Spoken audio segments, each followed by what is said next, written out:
Hello and welcome to the Con Couple. I'm Richard, I'm amazed where we are right now.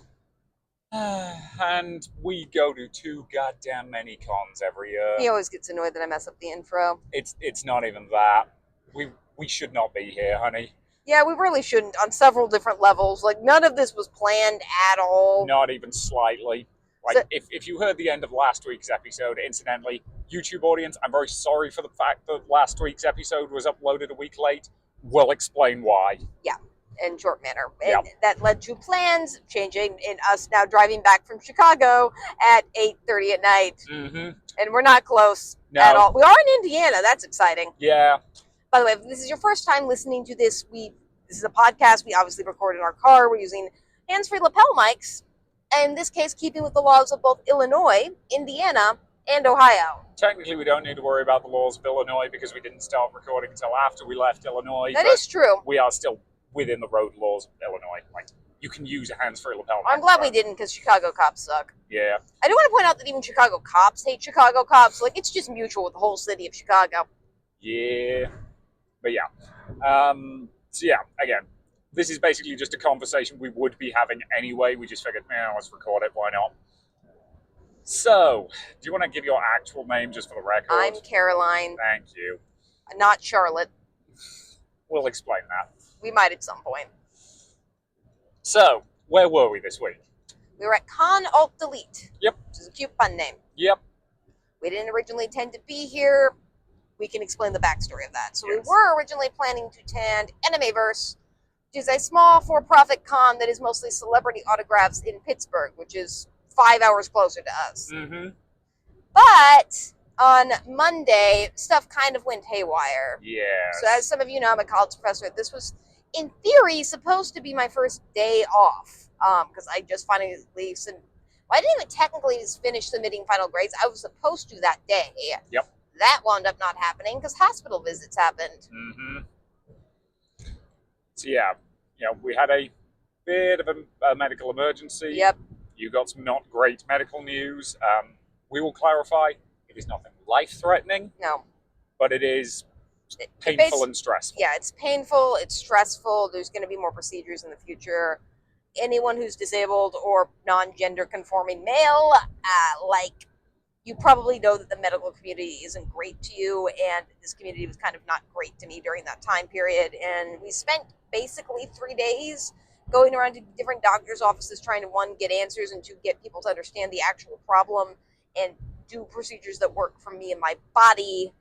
And during that time, medical professionals lie to you a lot. Mm-hmm. Which, by the way, is part of why I hate House. They think patients lie. Doctors lie way freaking more than patients lie all the time. They're like, no, we can't do that procedure, or no one does that procedure. And you're like, I've gotten that procedure done multiple times. Are you just saying that that didn't happen? Because I did. So don't tell me that no one on earth does this. You can just say that you don't. But don't tell me that it's not a thing that exists when I've actually gotten it done. Yep. So that happened a lot. There was Yeah. a lot of arguing, a lot of crying, a lot of A lot of stress. a lot of stress.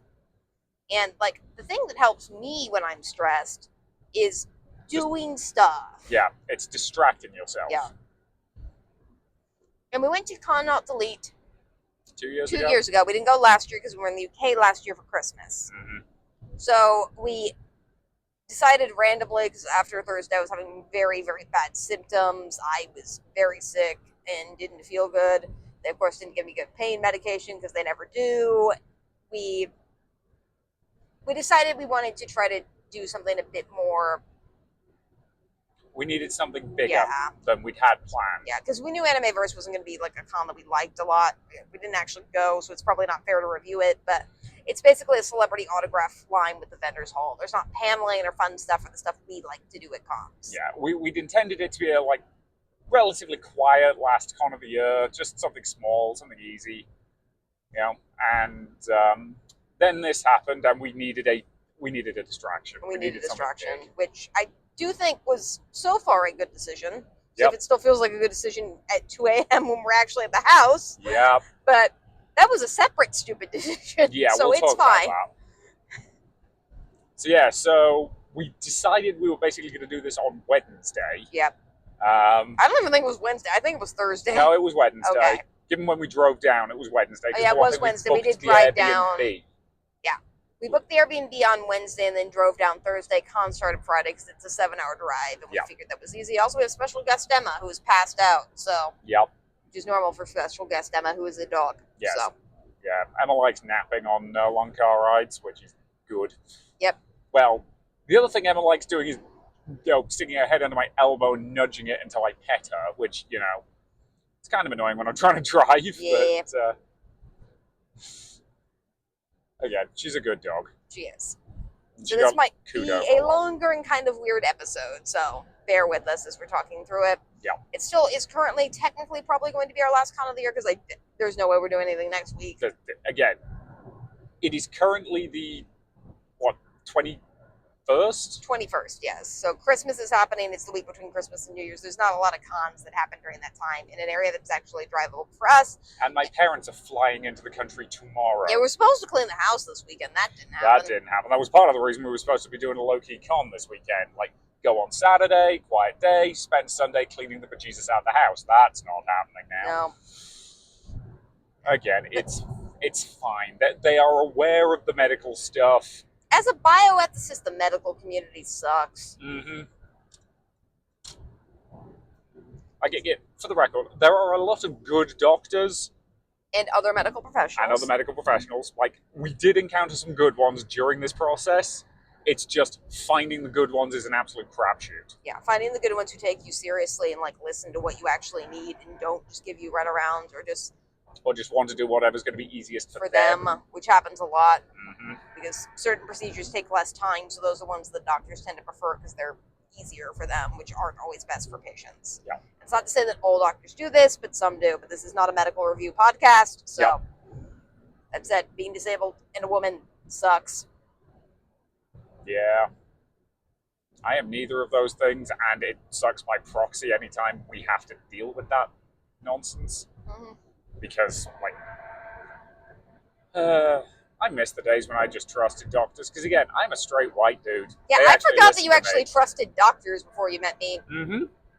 You don't anymore. No, it's really not great. Yep. So, yeah. So, that basically resulted in, we booked the Airbnb on Wednesday, On Wednesday, getting there, drove in on Thursday. did a bunch of random stuff in Chicago, mostly going to round one. Yep. Since Chicago has 3 round one locations. Yep, and you wanted to go to all 3 of them. On Thursday and then Friday morning. Yep. This con started later in the day in terms of actual stuff that was on. Mm-hmm. And then went to the con Friday through Sunday. And also brought Emma with us just because having her with us is a bit easier because she's my service dog, and when I'm sick, her performing service is important. Yeah. So, yeah. Fun times. This con was fun. It was. And it's not the con's fault that this happened. So. No, not even slightly. I'm going to be honest, this con was what we needed this weekend. I'm glad it was on. I'm glad it was on. And I kind of wish it was 4 hours closer to us, but, yeah. We have historically ruled out Chicago as a city we go to for cons because, one, it's Chicago, it's busy, it's not very accessible, it's difficult to get to and from. It's expensive. But it was less expensive this time. Yeah. And I think we figured it out a bit better than last time. Because last time we went to Con Alt Delete, the con itself was fun. A lot of stuff surrounding it wasn't. And it was one of the first cons I think we really went to. And it was still me trying to figure out what was logistically feasible. Mm-hmm. As some of you long-time listeners know, this was infamously the con we went to with the Airbnb that, did not have heating. No, okay, so I want to clarify this. The Airbnb had heating. It's just there wasn't a thermostat in the Airbnb to control the heating, Mm-hmm. which means in order to get the heating level changed, you had to message the Airbnb host and they would change the thermostat for you. In theory. In theory.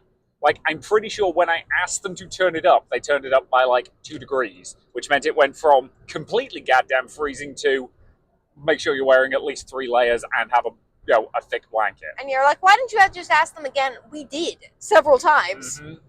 At most, we were a 5-degree difference from where we started, and then we just kind of gave up. And it started pretty dang chilly. Yeah. This was the same Airbnb where the guy wanted us to unplug the microwave on the way out the door because he wanted to like have that unit drawing as little electricity as possible.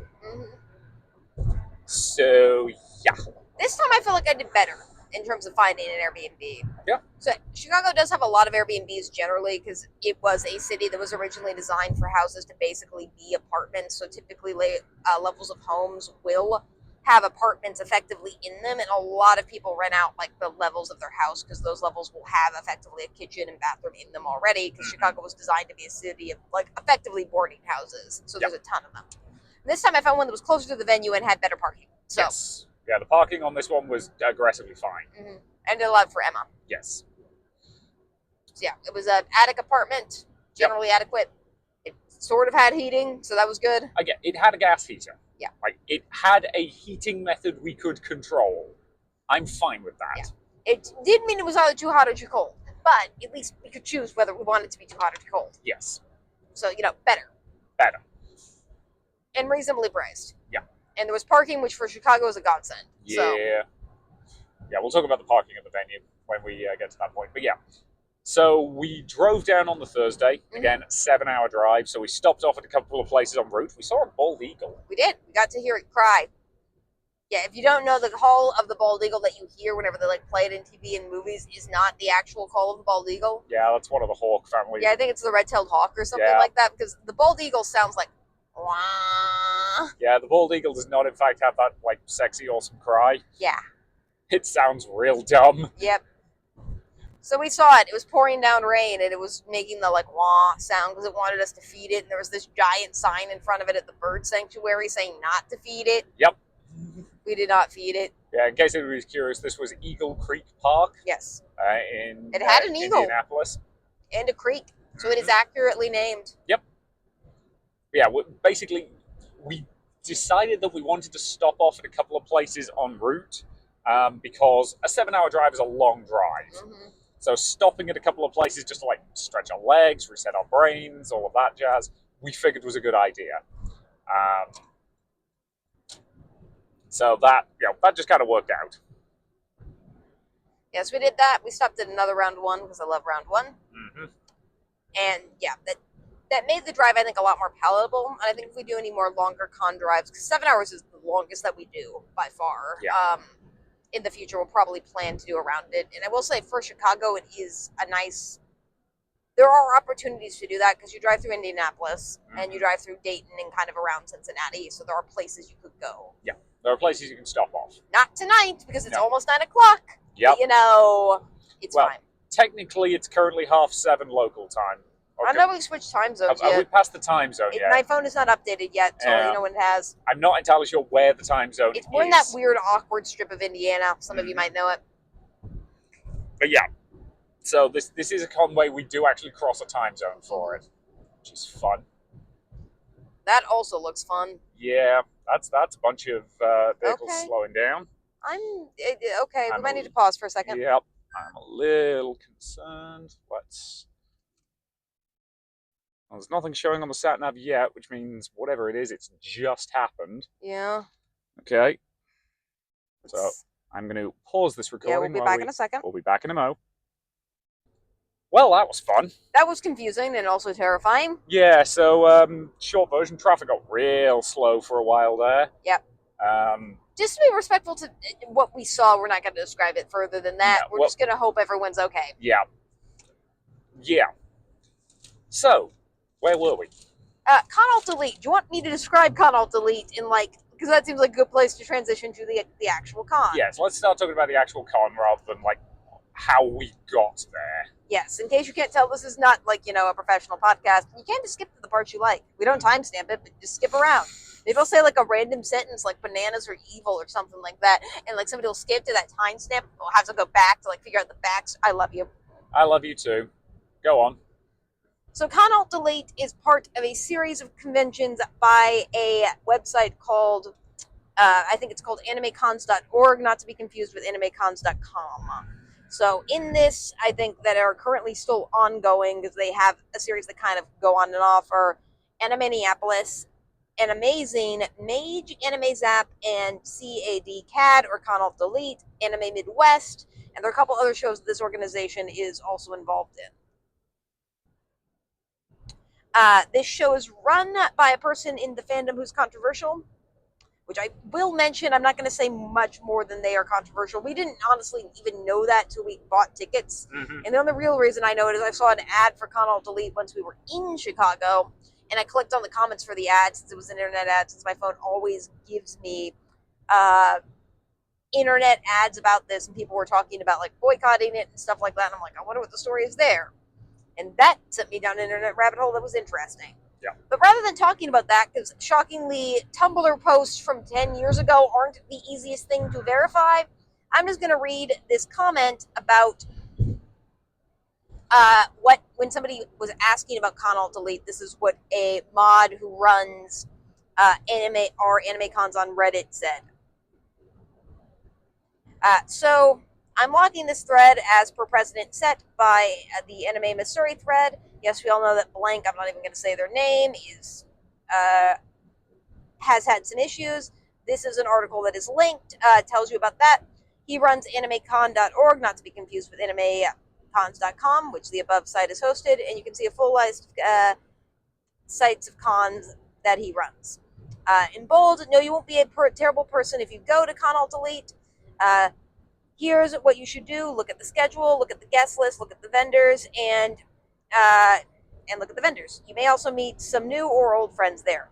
Ultimately, this is your decision, and is similar to why some people make ethical decisions, and is similar to why some people make other ethical decisions. Ultimately, such as boycotting Nestle products. If you have fun at the con, great, and don't let anyone shame you for that. Simply condoning cons.com or org, not con, anime org. So animecon.org is actually hard to say, sorry. Because blank is the owner is no longer constructive criticism. This is also in bold. It is tiring to see every discussion start and end with this. Therefore, it is time to end this astroturfing and brigading. Both sides try to poison the subreddit. Burner accounts appear whenever animecon.org cons are mentioned. Sorry, my phone keeps deciding it doesn't want to be on this website. Here is an example. We've also seen an uptick in users who've never positively contributed to our anime cons, making this person tirade their first or second post. There's no definitive proof, but the activity suggests that this is an engineered campaign by a few very vindicative people. The boycott this person X account is anonymous, and the corresponding Facebook group is private. This person and associates also write articles here advertising the con. Here's one such account. As a result, this account was banned from our anime cons. Feedback should be organic, not manufactured, and this type of advertising is weak and pathetic. If this person has done something newsworthy this year, in hypotheticals, or something newsworthy about animecons.org or other than run by him, feel free to comment. Otherwise, mentioning his alleged history doesn't add to the valuable discussion. This is no way to defense of him. He should have taken a back seat a long time ago. But many attendees don't care about the history because it doesn't personally affect them or the cons currently. I did consider a blanket ban of all animated cons.org discussion. However, since thousands of people still enjoy these cons and go to them, banning discussion would be unfair to those people.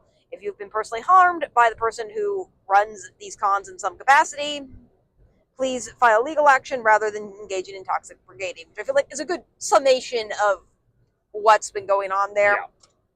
Again, we didn't hear about any of this stuff until we were in Chicago. Yeah.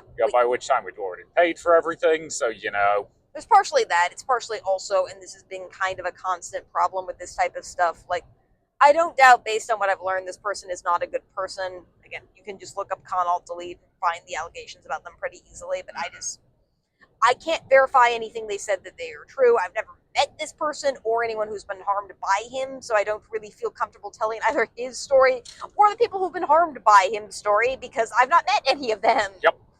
So, and part of the problem is typically the stuff I found that was about boycotting these cons was interspersed between very serious complaints and complaints about hiring volunteers that are under the age of 18, which is not a serious complaint. And it's weird to have those kind of interspixed with each other a lot of the time. Yep. And anime cons tend to have a very big problem with boycotting not just being a reflection of con culture, but also an attempt to get people to go to certain cons as opposed to other cons because they want their con to be popular and not this other con, and it's hard to separate those issues. So this is a problem that anime cons generally do have. And I think it's a very big problem with them right now. And again, I maintain that we don't tend to see this much drama with some of the other types of cons we go to, and I think at least in part it's because anime cons skew younger. Yeah. So you get a little bit more of that like college, teenage, high school age, drama-y stuff. And that's not to say that like sometimes serious accusations happen and need to be taken very seriously. But with that said, the argument that you should boycott a con because one person is not a good person, cons are not composed of one individual. Yeah, and I don't think it's fair to shame anyone for going to cons. That's the part that really bothers me. Yeah. Like, shaming somebody for not boycotting the thing that you're boycotting is a not kind of great thing to do. Yeah. And I think the conclusion we've come to, because we'll probably have to have this conversation again in a couple weeks. You know what we're talking about there? Yeah. That con. Yeah, that con. We don't want to boycott cons. Nope. To some extent, we're con reporters because we do this all the time. Yep. We don't believe that boycotting cons is the way to kind of go about this. I do agree that assuming some of these allegations are true, this person should not be running cons. Mm-hmm. But they are not the reason we went. We went mostly to see Grego's game shows. Yep. Who was a great person. And I don't think boycotting cons is a very effective way to go about dealing with this type of situation, particularly because in anime culture, in addition to people who are actually have been wrong, there's also a lot of people fighting for power to like own stuff in weird ways, and it's just Now, I don't know. Here's the thing. A couple of weeks ago, we basically said we are probably not going to go back to GalaxyCon. Yeah. That's not us saying boycott GalaxyCon. That's us saying we just didn't have fun this year, and we're not sure if it's worth the money we spent on it. Yeah, and That's a different thing. And generally, I'm perfectly fine to like quote unquote not go to cons either because we didn't have fun or they're inaccessible, which is a big one for me. Yep. Or just because we don't like the messaging of the con itself. Like Yeah. we wouldn't go to Nazi Furry Con Yeah. because we don't like the messaging of that con. But Yep. boycotting cons because one person is problematic, I don't think is the best way to kind of deal with that type of negotiation. Yeah. Because that's trying to oust particular people. These particular people aren't famous or making statements on a big stage, so. Yeah, like I'd not even heard of this person before this came I've up. not. I can't verify the allegations against them. I do think based on, assuming any of this is remotely true, they should probably step back and have other people run this con. That said, I didn't know about it when we started, and I don't want to ruin the fun for a bunch of other people, so That's our take there. And obviously we met you this weekend. We think you're awesome, because all the people we hung out with this weekend were awesome, and we don't judge any of them for attending this con, because we did too. Yep. And want to keep enjoying it. So, yeah. That's that speech. Yeah. So, Con Elite is held at the Hyatt Regency just off O'Hare Airport. It's actually one of the hotels that's connected to the big convention center that's over there, but it takes place in the hotel itself rather than in the convention center. Mm-hmm. We've never actually been into that convention center. I don't know what it's like. Because, as we said, we did Con Elite 2 years ago, and we didn't go last year just because we were in a different country when Con Elite was going on last year. Because last year, as we mentioned before in the podcast, we flew over to the UK. Mm-hmm. This year, my parents are coming over here. So that's going to be fun. Yep. It's interesting. These anime cons do tend to be a little bit, I find, on the cheaper side. Tickets were about $60, which is cheap at this point. Mm-hmm. And that was for last minute tickets, which is a little bit cheaper than a lot of cons. You do have to pay for parking, which we'll talk about in a second. They also have, I'm trying to see if I can find it. So vamp a bit about the venue before I can talk about this next point. Sure. So the hotel itself has a couple of big ballrooms, some panel rooms, all of the kind of usual stuff that you would expect from a hotel that also is sometimes used as an event space. So specifically, the way they'd set it up was they had their main events with panel room 1 right next to it, which panel room 1 is very clearly about 3 separate rooms that have been combined into one, using that classic like foldable walls thing that a lot of hotels do for this kind of thing, which does mean panel room 1's a little annoying because it's got 2 giant pillars in the middle of it. Mm-hmm. So if you're not sat in a good seat, you can end up with a really restricted view. Yeah. We knew that going in, which means we very deliberately were getting there in good time for anything we wanted to go to then. Panel rooms 2, 3, and 4, on the other hand, were kind of down the way towards ConOps, off on effectively a big corridor that's off to one side. And each of those were actually they were decent sized panel rooms. Like they looked pretty good. And then further down there was the vendors hall and all of that kind of stuff. And then up again there was some more panel rooms off in another section. Meanwhile, they also had like a con suite upstairs, which was actually handing out free food, which I appreciate. Mm-hmm. I didn't get any of it, so I can't speak to its quality, but hey, free food at a con, always appreciated. And then downstairs is where they have their video games, their board game room, and all of that kind of jazz. So, relatively straightforward venue once you kind of know loosely where stuff is. The one thing I will complain about this venue is that finding a bathroom's a bit of a pain in the neck. It is quite confusing. They do have gender-neutral bathrooms, though.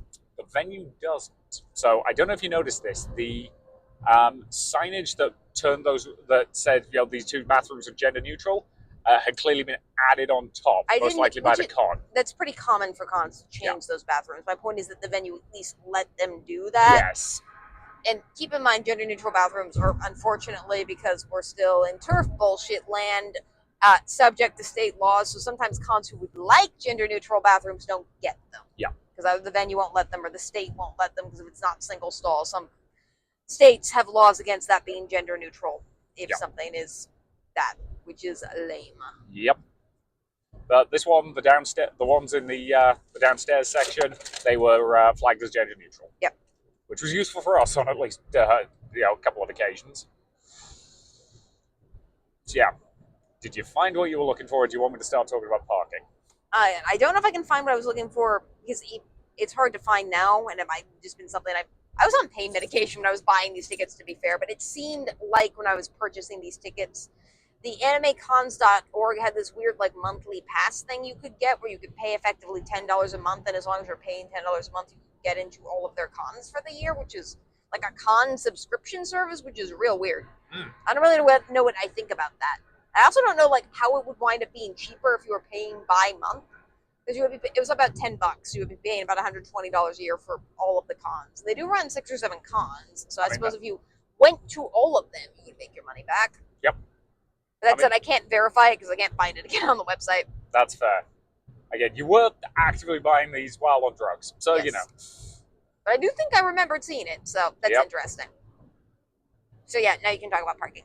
That's fair. So parking at the hotel is stupid expensive. Mm-hmm. Specifically because this is a hotel that is right next to O'Hare. Yep. So they get a lot of customers who have just flown in or are flying out the next day, which is pretty standard. But and it's worth noting that Chicago in general is a city that is trying to make people use cars less. Mm-hmm. They have decent enough-ish public transport generally, and they have way too many cars for a city of their size. So they're pushing the public transport hard, which is valid. Which is valid.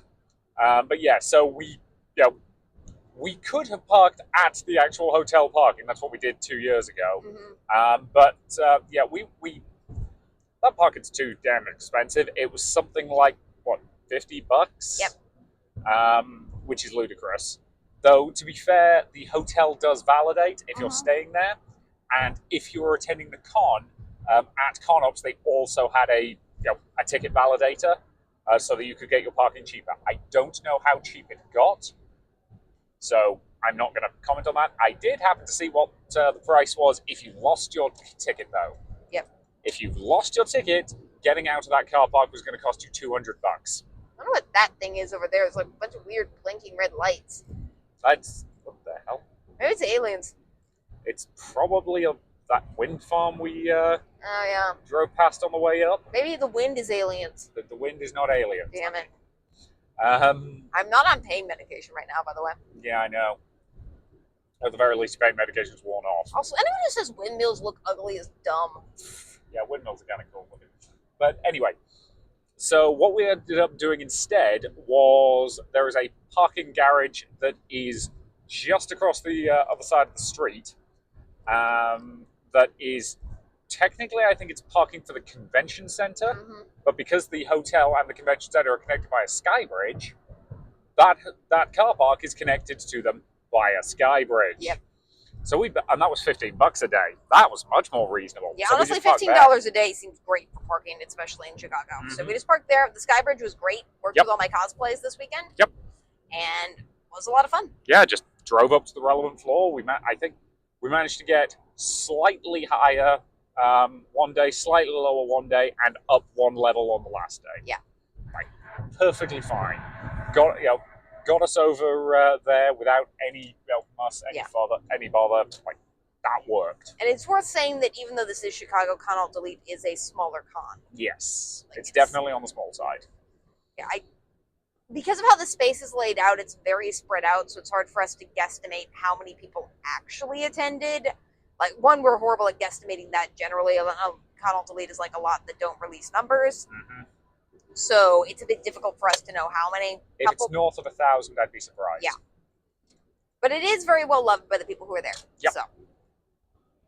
And it does have a decent chunk of, I think, both 3-day pass holders and people who just go for one day, which is pretty cool. Yeah, I definitely saw a decent queue for registration on Saturday when I walked past there. And I will say the hotel is very pretty. Oh, it's a very nice hotel. Like, the glass elevators and stuff like that are very fun for cosplay. Yeah, so their central lift bank in the middle basically is shaped sort of like a 4-leaf clover would be the best way to describe it, and each of the leaves is a lift, and those are glass paneled lifts, so you can see into the atrium, and seeing people descend in those lifts in full cosplay is a lot of fun.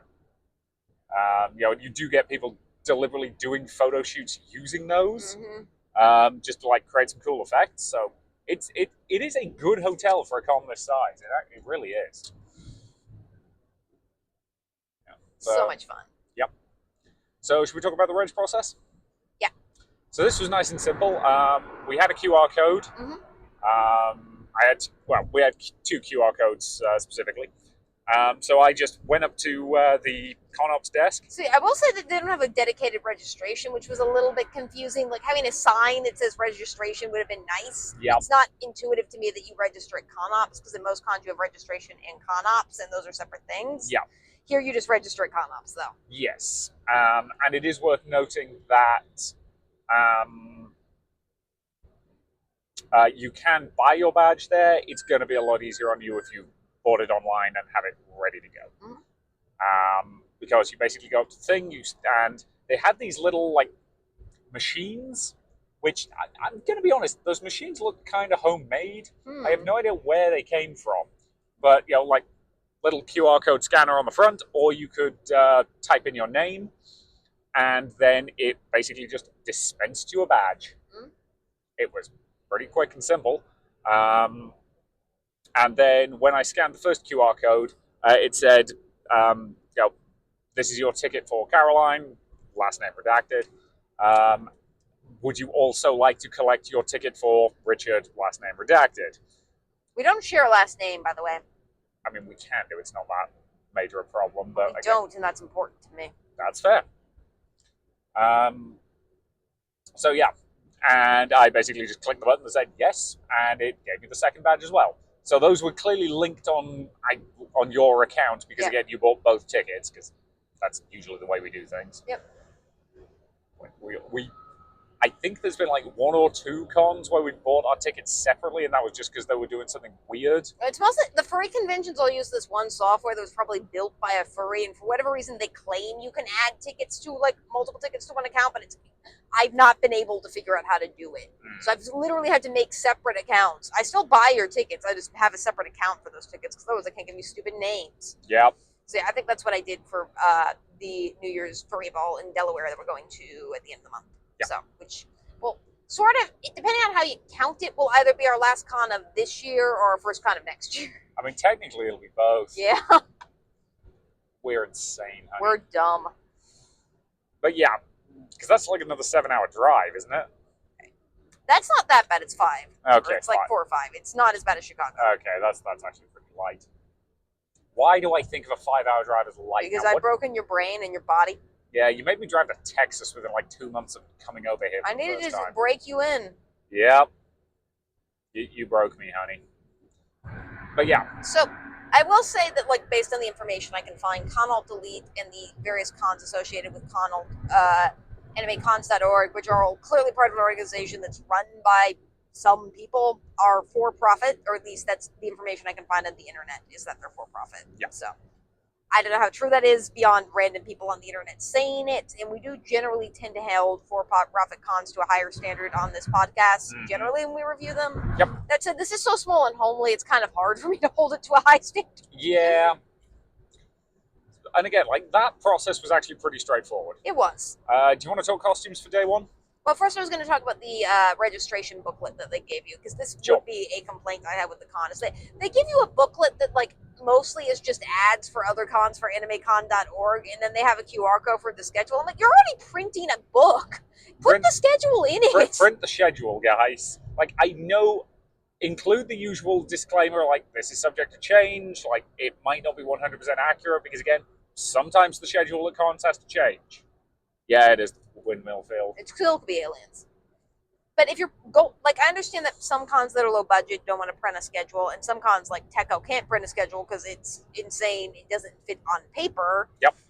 But this con doesn't have that much going on. Having a paper schedule and a paper venue map, especially with bathrooms that are clearly indicated, Yeah, it's that'd be very, nice. very confusing where they are and which ones are gender neutral, will be very helpful as opposed to just having it all online. Again, it's probably a case that they don't actually lock in their schedule until, like, after that stuff's gone to the printers. Yeah.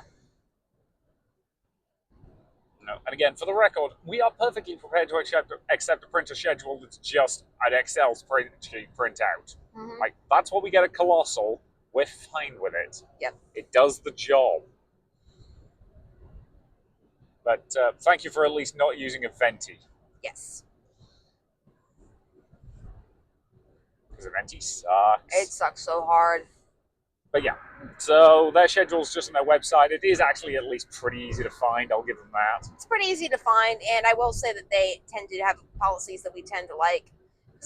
I was talking to you with you about this on podcast, and I found that there's two types of convention goers. The type that are like we are, where it's just like, just let people into panel rooms and stuff like that. Don't badge check, don't clear rooms, stuff like that. And some people who really want, like, there to be security theater in every single room. Yep. And we're definitely in the former camp of just like light on security theater. If people want to ghost cons, which is where you go to a con without buying a badge, fine, who cares? Again, it's not, don't do it. It's not a good thing, but also, like, trust people to not do that for the most part. And again, like, there are some things that I do think you need to security check. Like, if it's a plus 18 panel, I do kind of want somebody checking that. Yes. And that's the other thing you can get at ConOps is a plus 21 wristband. Mm-hmm. Which we didn't bother getting. We weren't expecting to go to that many plus 18 or We plus only went 21 to, events. I think, one plus 18 panel, and we were ID checked for that. We were ID checked at the door. They basically said, do you have a wristband? I said, no. And they said, do you have an ID? And I said, here you go. Yep. Which, again, that's absolutely fine. Like, I do not have a problem with them ID checking for plus 18 events. Mm-hmm. Because this con did definitely have a bunch of plus 18 events. Yep. Most of which were at night. Fine. Yep.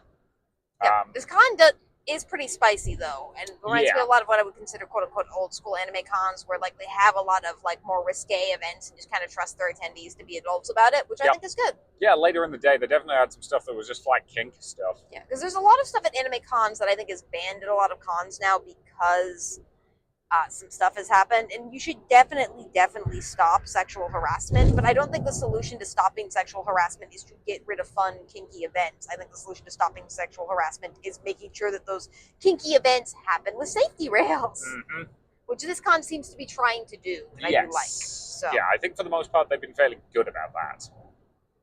You know, so,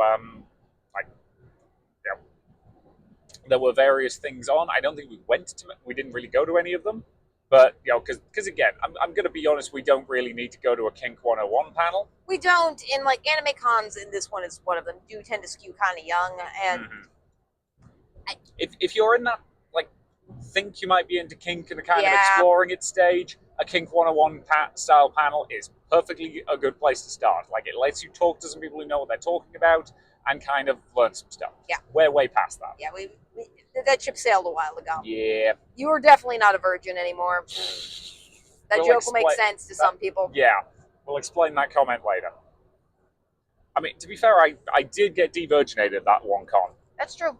That was when we saw Rocky Horror. That was when we saw Rocky Horror. And again, if you've ever seen Rocky Horror Picture Show at a convention or any like showing of it, if you've never seen it before, which I hadn't at the time, they do a ritual on you.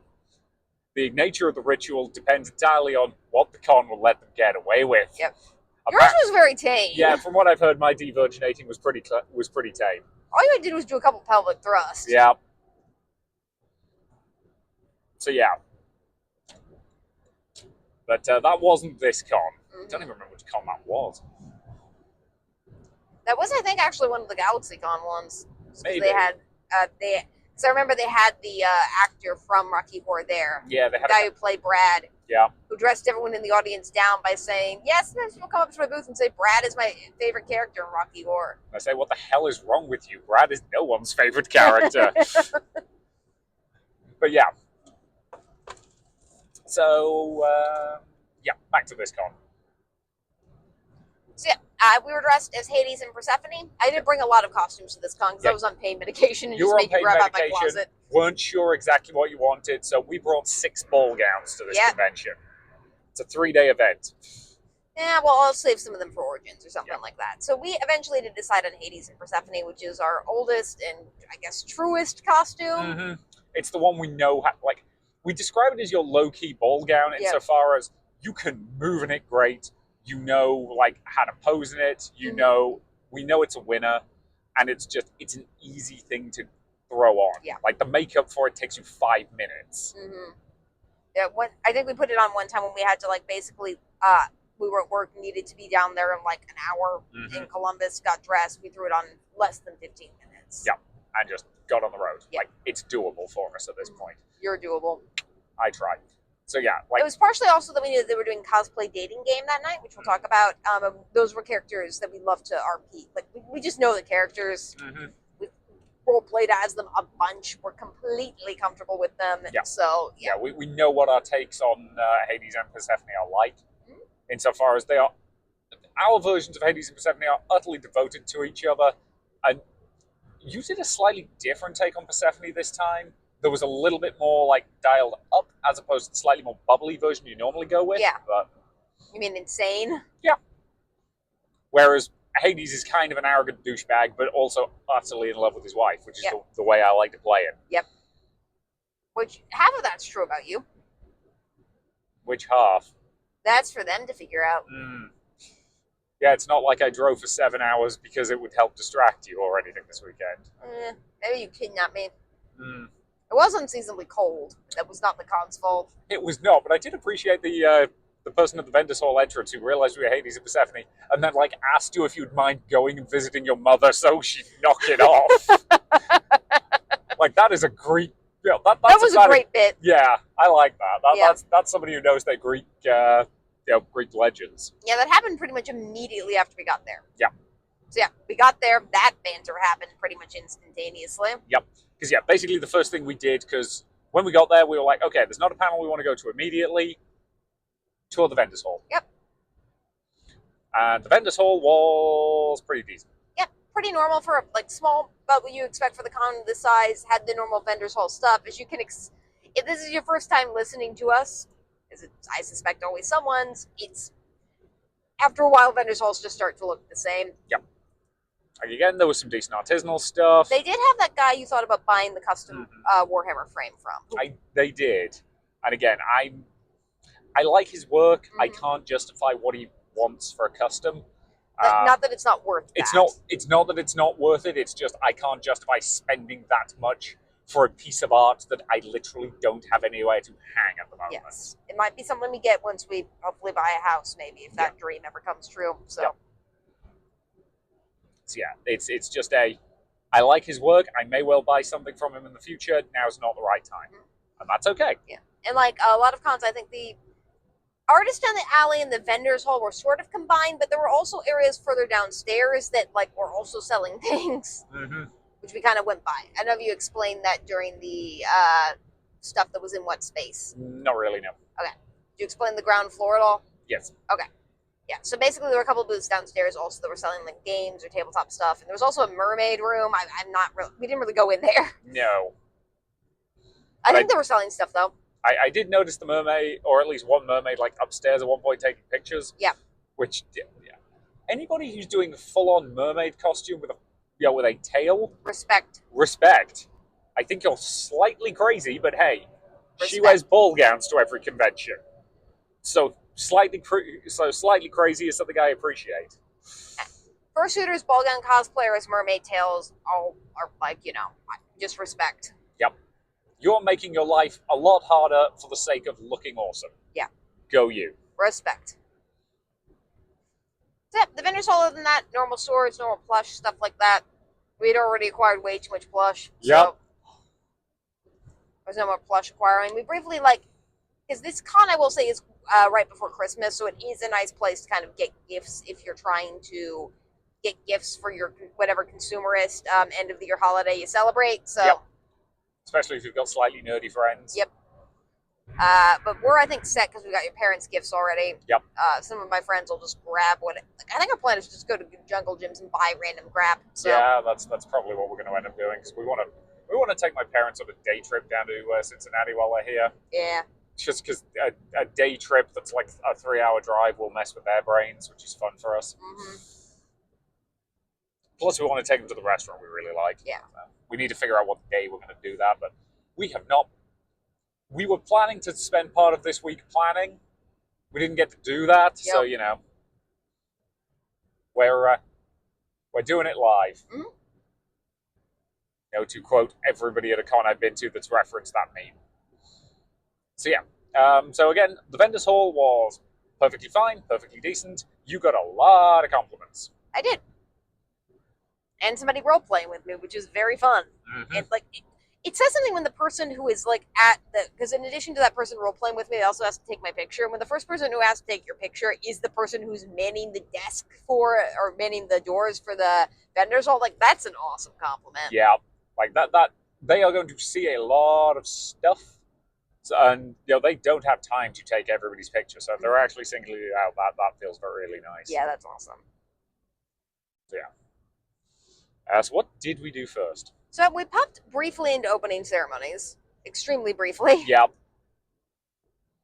So opening ceremonies is, of course, the main events. We sat in the back of main events, and it seemed like a pretty standard opening ceremonies. They were going over safety stuff, and then we're introducing a couple guests and events, which is normal. We didn't really stay in it terribly long. Yep. Because we were still getting a feel of the space. Yep. Yeah, we decided we wanted to just kind of.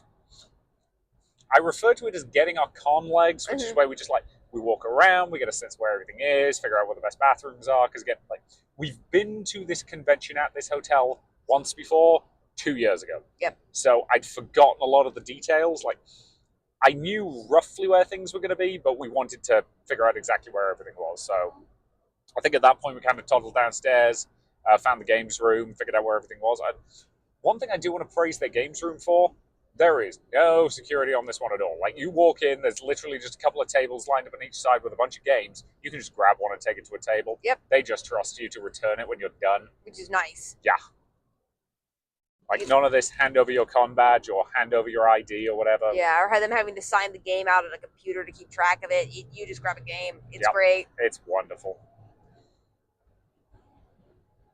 So we played a few things over the course of the weekend, and we'll talk about some of them as we kind of go through. Because I'm going to be honest, we did do a lot of just sitting and playing board games at this one, just because, relatively speaking, there wasn't actually that much on the schedule that interested us outside of a couple of specific things. Yeah, we were mostly there for Grego's panels, which we'll be talking a lot about because we've been to all of them. Yep. Well, technically, we didn't do the last panel. We did all of his game shows. Yes. We'll talk about why we didn't do the last panel when we get there. I also said hi to him at this point before the first game. Yep. And also his wife. Again, I'm assuming they're together. They're married. Yeah. They've said that multiple times. I do not remember that, so I genuinely wasn't sure. Yeah. But we told her a little bit of what's been going on and said hi to Grego briefly. Yep. We also went downstairs to the video game room. Yep. Where they had a bizarre amount of Crane games. Yep.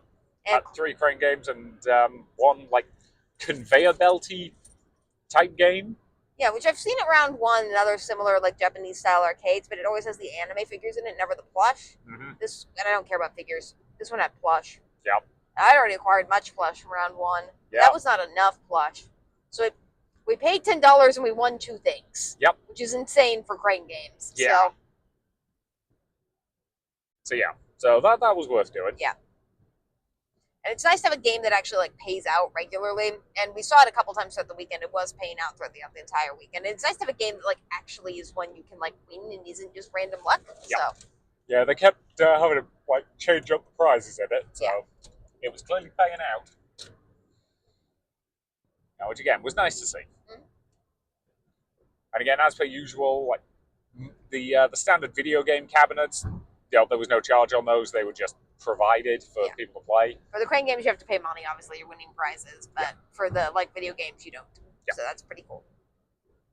Like you can just you want to play Mortal Kombat all weekend, you can do that. Mm-hmm.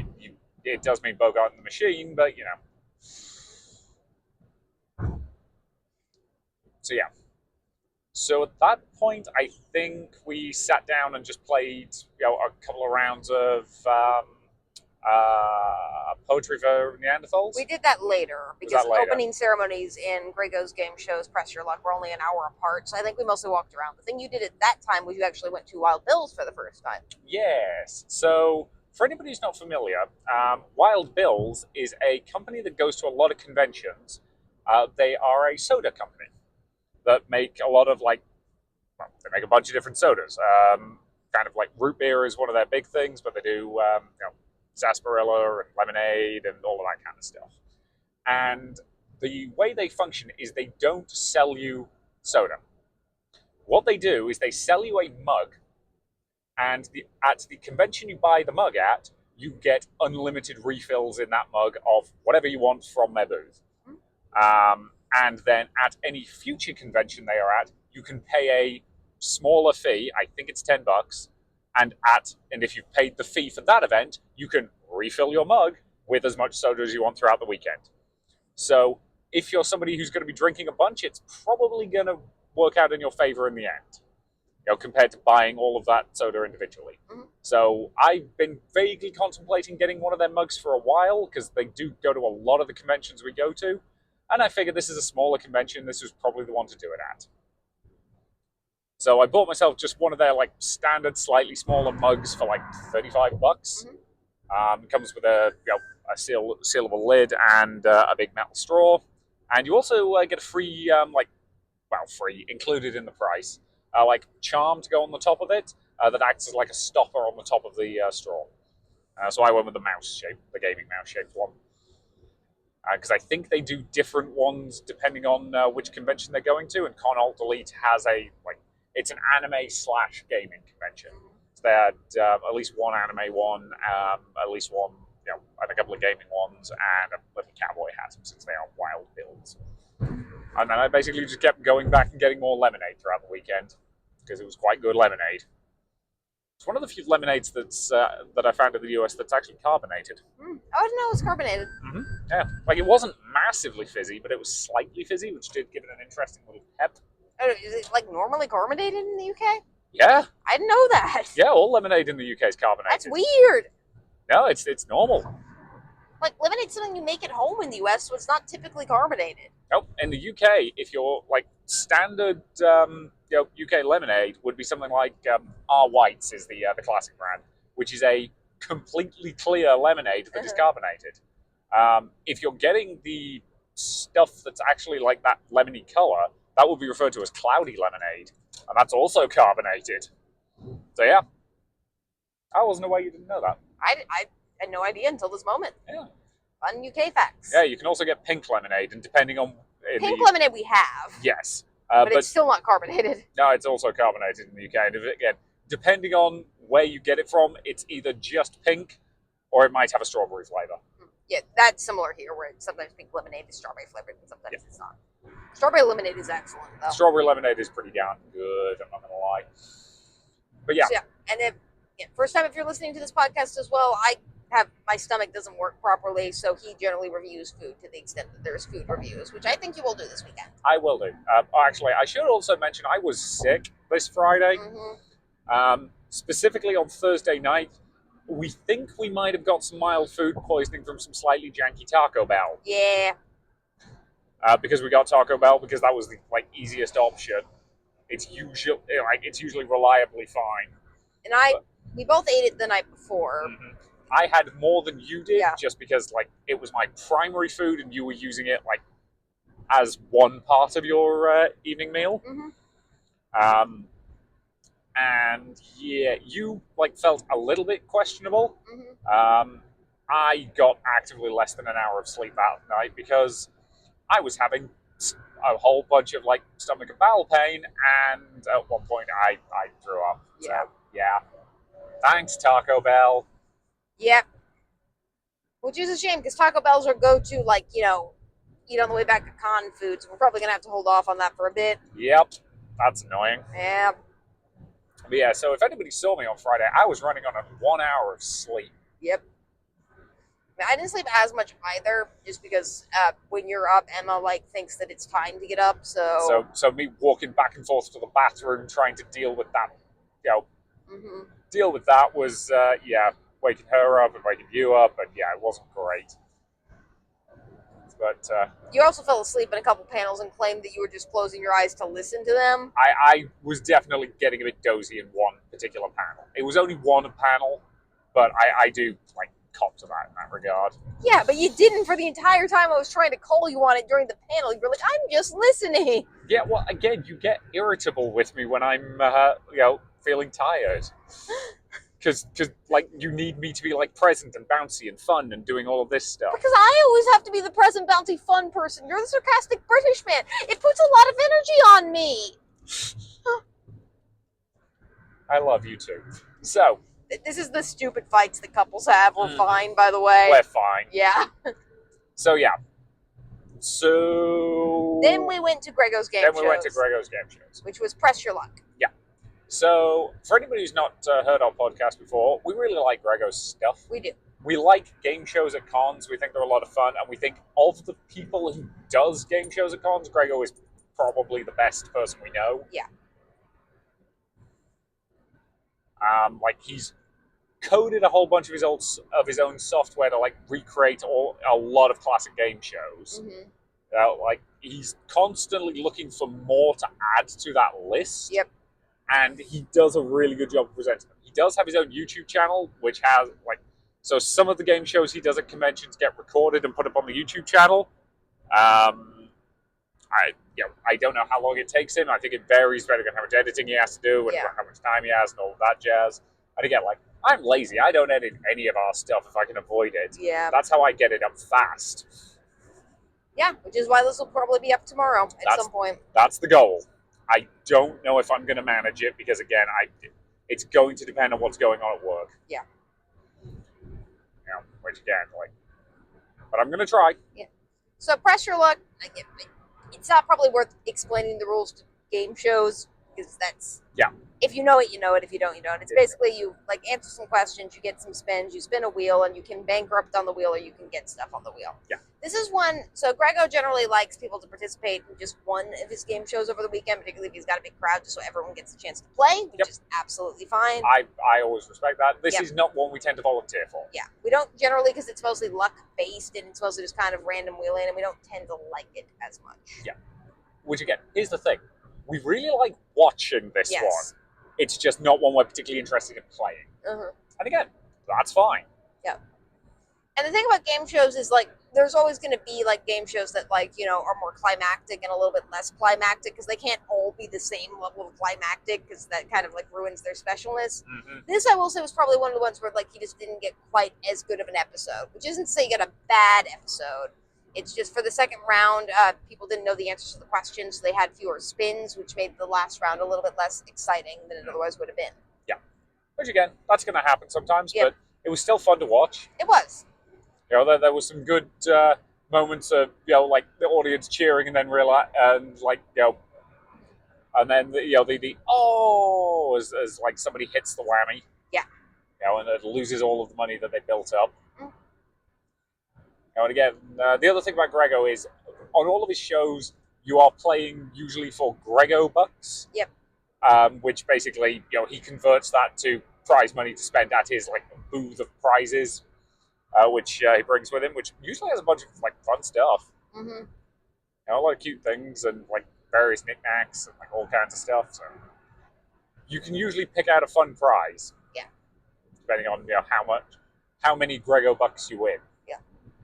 And it's mostly stuff that people have donated to him or he's found, which is very cool and it's very fun. And there's generally stuff for everyone. There's plush, which is my go-to generally. Yeah. Now, every so often we're we should bring some plush to donate to Grego's Supply, and then we just forget to do it. Yeah. We had some in the car that I thought about donating, but then I didn't want to get rid of plush because they're all my children. So, the nice thing about plush is, again, it's not like hoarding animals or kids or anything like that. It's just more cotton. I don't have to take care of it. True. And this was a good game show and a good way to kick it off. And Grego was happy to see us and happy. They were very surprised to see us because they were not expecting us at this con. I think we'd actively told them we weren't planning to do this one. Mm-hmm. Because they knew it was a long drive for us. They weren't expecting to see us, and then we did tell his partner that they got basically the same overview of the situation that you guys got at the top of this episode. We didn't go into any details, but we did kind of tell them, and they expressed their sympathy. Yeah. So yeah. Yeah. By the way, the reason why we're not mentioning his spouse's name is we do have a policy on this podcast that we don't mention people's names unless we get their consent to mention them. Unless they're blatantly, obviously listed in the con. Yeah, Grego is listed multiple times in this. You can look up his name, and he's listed in a bunch of cons, and he clearly wants his name out there. Yeah, we don't know if his wife necessarily does, so that's why we're not mentioning her name. If the panel description says Grego's game shows, I think we're justified saying his name. Yeah. Just to clarify. Yeah, I suspect his wife would also be fine with that, but we just keep forgetting to ask people. Yeah. So if you're expecting your name to come up later in this episode, we're probably just going to call you Guy with the cool hair. Except Markiplier, because your name is also the name of a famous person. Yeah. So that's fine. And it's not your actual name. We're pretty sure. Yeah. We did briefly wonder if you were actually Markiplier, because you do look scarily like him. But we don't think it is. We don't think it is. But yeah. And we didn't want to ask you because that was awkward. Yeah. So anyway. But yeah, that was the first game show of the weekend. I think he did, 5 over the course of the weekend? Yeah. Yeah. So we'll talk about the rest of them as we get there. What was next? Next, we went to the date auction where you fell asleep. I did not fully fall asleep. I was definitely a little dozy. Uh-huh. And again, for the record, that's not on the date auction. No, you are all lovely. But again, I was running on less than an hour of sleep. Mm-hmm. So the date auction is basically what it sounds like, and I was interested about this because this is something they used to do a lot of anime cons that they really don't anymore, as a part of, again, the not wanting people to be sexually harassed policy, which I think obviously people should not be sexually harassed. That's good, but I do think you can still have this and not have people be sexually harassed. Yes. As long as you do it responsibly. And they did come out at the beginning and basically say this is not a date auction. Don't expect romance from this. It's basically a friend auction. Yep. They will spend some time with you. Some of them came with additional perks. Yeah. A lot of the con staff came with perks of the maid cafe. You could get into the maid cafe for free, or this con had a bunny bar, which was a plus 21, I think, similar to a maid cafe, except it served alcohol and people were in risky bunny costumes as opposed to risky maid costumes. Yep. And if you did that, I think if you bought a date with the bunnies, you got basically front of the line privileges for that event. And I'm unclear how the alcohol policy worked at that event because we didn't go to that event. Yep. But I think it was either free drinks or again, front of the line privileges. It was something along those lines. Yep. I'm a little hazy on this event. Yes. But yeah. So this worked like basically any standard auction. So the person came up, they introduced themselves, and then people in the audience bid on them. And yeah, it seemed to work fine. Yep. Not a lot of money was raised. It was a bit unclear how much of that money was going to charity. The charity, you claim that Yeah. you heard that only 10% was going to charity, but you were also asleep, so I'm not sure how much I believe you. Yeah, I was unclear whether they were saying that in the past they had a bunch of different charities and split it so that each charity got like 10% Yeah. of what was raised, or if they were saying that this year that only 10% of what was raised was going to a charity. I'm assuming it was probably the former. It was just a little unclear. Yeah. We watched, like, most of the bids were pretty reasonable, as you could expect. Like, the Maid Cafe and the, like, Bunny Bar, I think, got the most. A lot of people were just bidding on their friends, which was cute. Yep. But again, there was some money raised. Yep. You know, And we later talked to some of the people who were bid on and stuff like that, and they pretty much confirmed that, like, what happened was basically they just, like, hung out with somebody in the back of a panel, which is perfectly fine. Oh, yeah. And it was cute. I do think things like this are interesting and can be kind of fun. And it could be a cool way to kind of make friends for a kind of just relatively low kind of price. Again, my only potential concern with it is if, like, the person doing the buying is a bit of a creep. Yeah. Which you've kind of got to roll the dice on. Yeah. The way to mitigate that would be the thing that quite a few of them were doing, which is you're buying a group of people in that context. You know, like if you bought the bunny, the bunny bar people, you were getting two people, which means they can cover each other if the person is a creep. Well, like with the bunny bar people, also, like, it was very clear you were doing a specific activity Yes. with them that is not it's already what they want to do, which is serve you alcohol in bunny costumes. Yeah. So that's fine.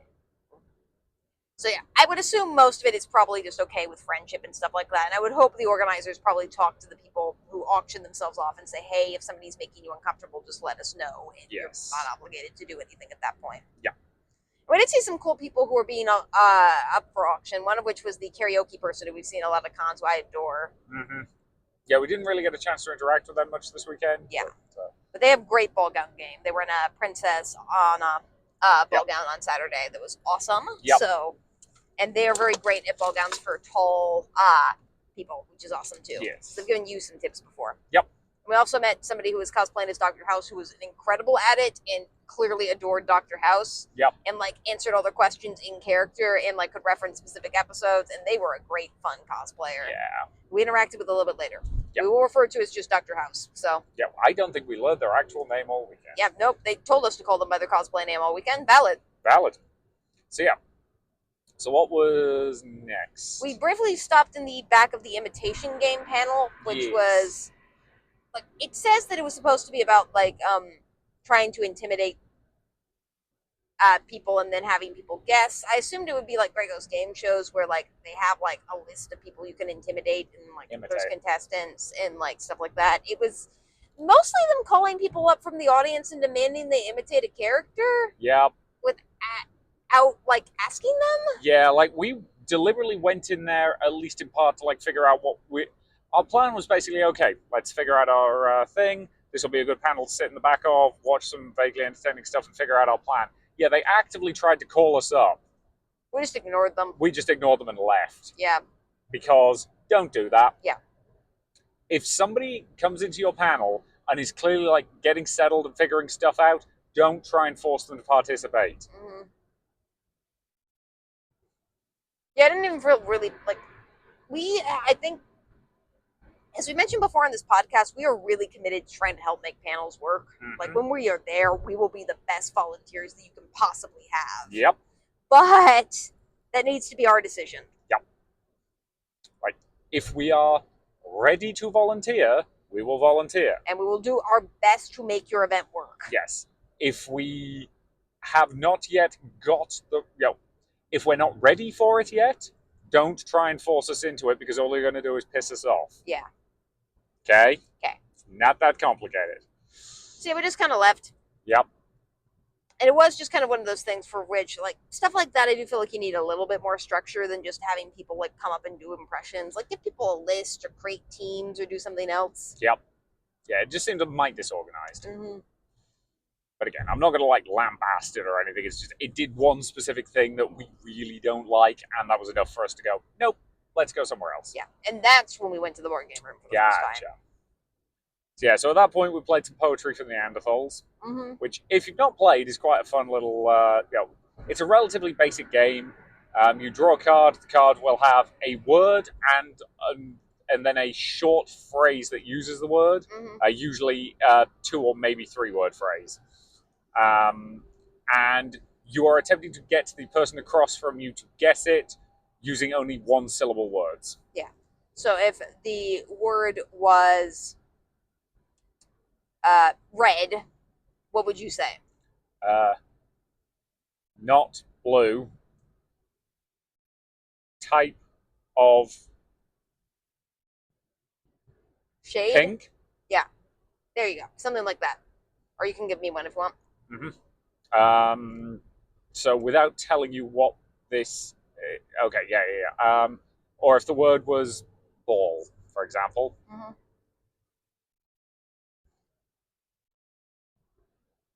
You catch this thing. Yeah. Stuff like that.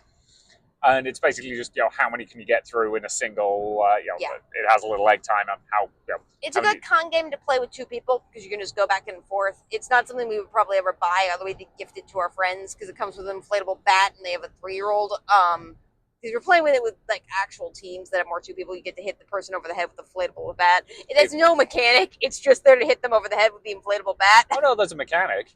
Yep. The mechanic is if you use a word with more than 1 syllable, or if you break into the other rules, they get to whack you. The other team gets to whack you with the bat. Yep.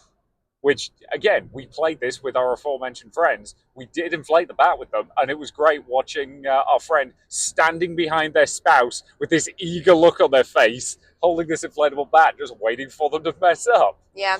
They then gave the bat to their, I think, 2-year-old, and they had it confiscated from them in a day. It's an inflatable bat. You can't hurt anyone with it, but a 2-year-old, even with an inflatable bat, is going to get into trouble. Yeah. So, yeah, again, it's a very fun little con game. It's quite simple, it's quite straightforward, but it's enjoyable. Yeah. And again, for the 2 of us, it works just because it's fast-paced enough that we can just kind of, go back and forth. Yeah. And when we start getting that, what we describe as the con drunks, which is when we're both stone cold sober, but we are running on adrenaline and happy brain chemicals. At least there's some funny moments of laughing and stuff like that. Yeah. Where you're just an idiot and can't get a word correctly. You couldn't get trash because you kept saying every word except trash. Again, rubbish. Okay, well, I was like, okay, it's rubbish. No, wait, hang on, Americans don't use rubbish. Garbage, that's the American word for it. You went into bin and can, and you just could not say trash. And I had to make a reference to Toy Story 3 where the spork thing keeps saying that it's trash. And I completely forgot that that's what he calls himself. And that's Toy Story 4, technically, but Oh yeah, I forgot what Toy Story was. Yeah. But again, fun little con game. Good once you start getting that, slightly giddy energy that you get at certain cons. And I'm assuming after that we went back to Grego. No, there wasn't more Grego today. This was the only game she was running today. We did go to Who Wants to Be a Pokemon Master, which was the Kahoot quiz panel, basically. Yes. And you went to go, I think, get more root beer or something during this panel. I went to get myself... I was drinking lemonade all weekend. Yeah. So, I stood in that panel and I bought more dresses and another, after Christmas type sale thing that went on sale because that's how I roll. And we played, this was Kahoot quiz style. If you're familiar with Kahoot quiz, it can accommodate as many people. They put the answers on the screen. Whoever gets the correct answer the fastest gets the most points. Yeah. And some things that you can do when you're running a Kahoot quiz is actually give the correct answer but misspell one word, which gets people who are trying to answer lightly fast a couple times. They had the who is the protagonist of Pokemon? They have both Ash Ketchum and Act Ketchum on there just to mess people up. That was I don't remember that question at all. Well, you were getting root beer during this time period because it started while you were doing that. Lemonade. Whatever it was. The stand is known for its root beer. They didn't have root beer that weekend. They had ginger beer. No. They had sarsaparilla lemonade. That's what ginger beer is. Can't remember what the other 2 things were. Something cream. But yeah. Cream soda. Cream soda of some sort. Yeah. Yep. I can only speak to the lemonade. The lemonade was good. Yeah. No car I don't want to take a break. Bugger off. You were not even close nope. at all. Are we even in the right time zone yet? Yeah, we are in the right time zone. Woo! Woo. So yeah. So at that point, it was basically just playing a Kahoot quiz. We weren't expecting to win. I think we got we're near the bottom of the pack. We were 20-something out Yeah. of, like, 30-ish teams. Yeah. Because, like, a lot of people, and I will say that the room was good. The first couple generations of Pokemon are definitely the questions that everyone knows the answers to, which are what we know the answers to. Anything beyond, I think, Gen 3 or Gen 4, we're just like, what the heck? Well, like, I'm beyond Gen 3 or Gen 4, you're like Gen 2. Again, I played Red and Silver. I briefly got. I'm not even going to say I got back into Pokemon at university. I was just dating one of the senior members of the Pokemon Society, which means I was, like, forced back into Pokemon by She works osmosis. for Pokemon now, doesn't she? Yeah, she works for the Pokemon Company. Like, she has a master's in mathematics and she works for the Pokemon Company. I kind of respect her. Yeah, Honestly, you'd like her. But, I probably would. If you were her rebound guy. Yep. Again, we do not need to explain my dating history. Oh, I'm sure the audience would love to hear your dating history. Explaining my dating history would take less than 5 minutes. I've dated 3 people, one of whom is you. Yeah, that's actually the most complicated one. Yep. By a lot. Yep.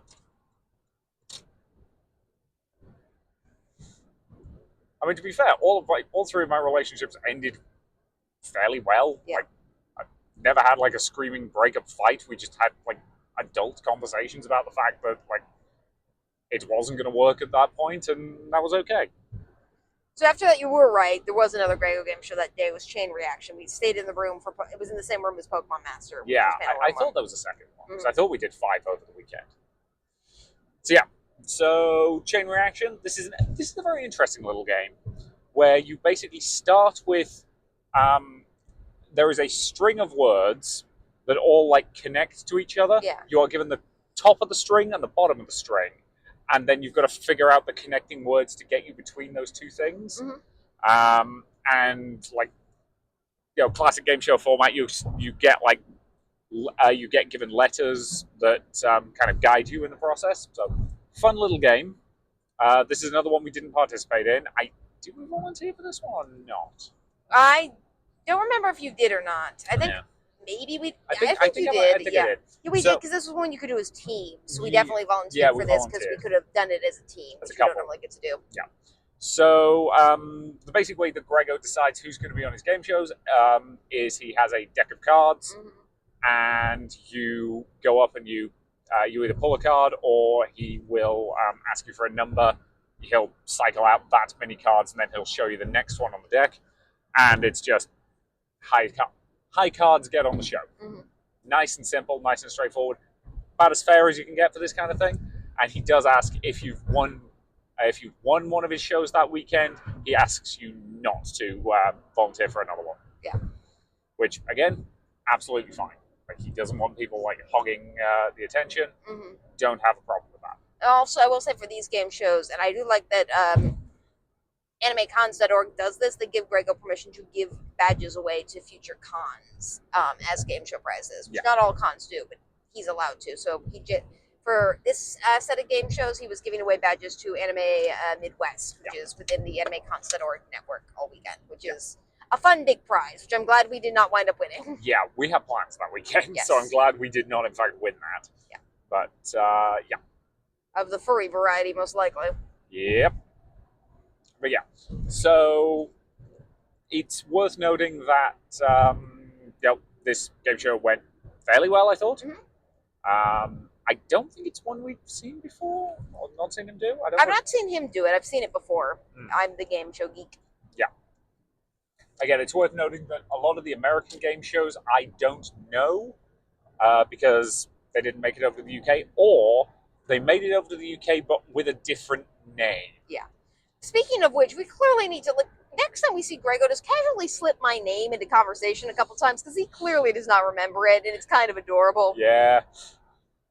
Yeah, he does tend to ask me the questions. Which I don't mind. I just think he thinks that you're the game show geek when you're not. No. It's me. It's you. You do volunteer for more of the game shows just because a lot of the Grego's game shows tend to be a little too luck-based for what I tend to like. Like Wheel of Fortune I would do, but you had already won by the time Wheel of Fortune was coming up, and like some of the other ones he had the next couple days were just pretty luck-based, and that's kind of not my vibes. So. Yeah. Which again. Like if you did Pyramid or Password or something like that, I would definitely play. Yeah. Or Lingo. Again, as he says, there are a couple of games that he likes but doesn't tend to do at cons terribly often. Partially because they're either a lot of work, like Pointless, for example. He's got to do a survey of 100 people to make Pointless work. Whereas, he doesn't tend to do something like Lingo because it's basically Wordle. It operates on the same basic principle. But it's kind of hard to theme that around the nature of the con, and he really does like to theme the questions on the con. Yeah. Hi, Baby Bean. How's she doing? She's good. So yeah, this was interesting because they were also doing the Canadian version of it, where typically how this game works is there'll be a chain, and then you'll see a word, and then you'll see another space or blank where the word relates to it, and then if it's pizza and the next word is sauce, you can get one letter of the word and then guess it. So pizza, sauce, you would guess pizza. I want a letter under sauce, and you would get the S, and then you would get the A and the U, and so on. Yeah. But what's interesting about this version is you can choose who guesses, either you or your opponent. So there is some strategy to giving your opponent a letter so that you can maintain control of the board and have you yourself guess when you have two letters. Yeah. So I think we started to get at strategy about halfway through the first game. Yes. Yeah, there was definitely a lot of, okay, we don't have any letters for it yet. Let's let the other team guess first. So they're only going to get one letter to play with. So, again, it was fun to watch. Somebody won a badge. Yeah. No, that's awesome to see. Yep. So that ended about 7:30. Imagine we walked around a little bit more. Yep. And then we went to a very fun event. Yes. We went to the cosplay dating game at this point. Cosplay dating game, which is one of our favorite events generally. Yeah. So, okay. Cosplay dating game is run at a fair few conventions. The principle is basically, if you've seen the dating game, it works like that. You have one person behind some kind of screen, and then you have usually about three people who are on the other side of the screen. The one person will ask questions, the others will respond, and depending on the exact nature of how that particular event has organized it, they will eventually pick out the one person who they are going to, quote unquote, go on a date with. Yeah. And I will say this, the host was very good about making it clear that nobody is under any obligation to actually go on a date with anybody they meet up with on this show. So in the description for the panel, and it's also very this is an excuse to role play. Yes. That's what it is. Which, again, congratulations on actually understanding how this is supposed to work, unlike a GalaxyCon where they clearly think they're actually trying to get you to hook up. No, you should not do that. No. It is a fun way to make friends, because role-playing with people is a way to make friends, and you might, meet up with some people who you vibe with, which did actually wind up happening with us. Yep. But, again, basically they clarified the second you're off that stage, you are under no obligation to ever talk to the person again if you don't want to. Yeah. So the host did a good job with that. They had the I thought it was cool how they MacGyvered the projector screen that was in the room to, be the barrier between the two. Yeah, that worked pretty well. Yeah, it was cute. They did basically clarify that, anybody sitting in certain sections wasn't going to be able to see one side of the screen or other. So if people wanted to move, they could. If they were perfectly comfortable, only seeing half the, seeing either the one person or the three people, then, yep, that's fair. And again, we've seen this done a few different ways in terms of panelists. So for the version of this that we did at Colossal Con, I believe it was, the three people, or the three people were getting called up from the audience. Yeah. And the person asking the questions who would potentially be dating them was one of the burlesque show performers. Yes. Who were great, by the way. Who were great. Yeah. Whereas we've seen this done with the FSCW wrestlers at, I think it was Animate, or it might have been GalaxyCon, and they basically would have the three panelists who are getting asked questions would be the wrestlers, and they would have one member of the audience come up to be the question asker. Yeah. This is at this convention, they did it where all four people are just audience members. Yes. For the record, all of these versions of it work. Yep. It just depends on how many people you have for the panel. Yes. if you've got enough panelists, you can do that. Great. If you don't, audience polls work. And I will say this group had a lot of friends associated with it who I think would have been able to step up had they been needed, but we happened to have a very great audience, I would say. We had a game audience. Yes. And I will say the host did prepare questions for the person who was the question asker. Yep. Which I do appreciate, but they didn't require the question asker to use them, which I also appreciate. Yes, that's a good balancing point. Because again, some people thinking of the questions is hard. They don't want to do that. Mm-hmm. Whereas others have a great in-character question that they can ask. Yeah. And it's good to give them the opportunity to do that. So this was basically just volunteer polls. So they would ask who wants to be the question asker, pull a volunteer, get them in place, ask them to close their eyes while they picked out the other three. So they got through half a dozen, probably a few more. Yep, we both volunteered and went up. Yep. So this was specifically why we dressed as Hades and Persephone this day, was because we knew we could roleplay those characters. Yep, and we know how to do the cosplay dating game as those characters. I got pulled up to be one of the question askers at one point. Mm-hmm. So I had considerable fun doing that. Yes, you were great. Because I do like playing Hades as the slightly arrogant Lord of the Dead, who, he's a little bit put on. He has a difficult job, but it is a difficult job that he is very, very good at. Yes. So I was asking him questions like, did you at least die in an interesting enough way to warrant my attention in the underworld and stuff like that? Which, I had fun with that.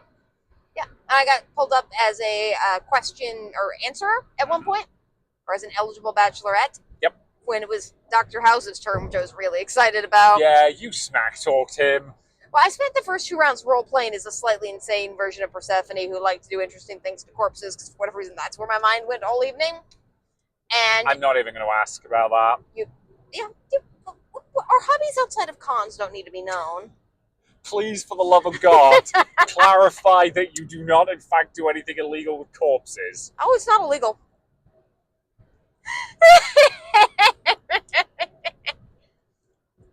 Okay. I love you. I love you too. This technically could count as evidence. It's not. You are obviously joking, I know that, but Jesus. You would have to have some other evidence that I actually did stuff to corpses for that to be a thing. This is true, and you have not done that. But in the last round, I realized, oh wait, I have an opportunity here. House MD drives me absolutely nuts, as it's neither medically accurate nor ethical in any way, shape, or form. It turns out, as a bioethicist, I do recognize there is some amount of wiggle room in how we interpret ethics. That said, breaking into patients' houses is not anywhere close to that at all. So yeah, you had fun kind of going off at him at the end, and you still got picked. I still got picked.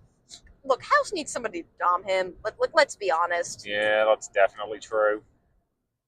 And yeah, at the end, you had your traditional reveal of stuff like that varied from handshakes. I think House gave me pills, which was awesome. Yeah. Which we played up. Yep. Yeah, because again, the House cosplayer had his Vicodin with him that he was taking constantly. Yeah. I don't actually know what those pills were. They were probably Tic Tacs or something like that, because duh.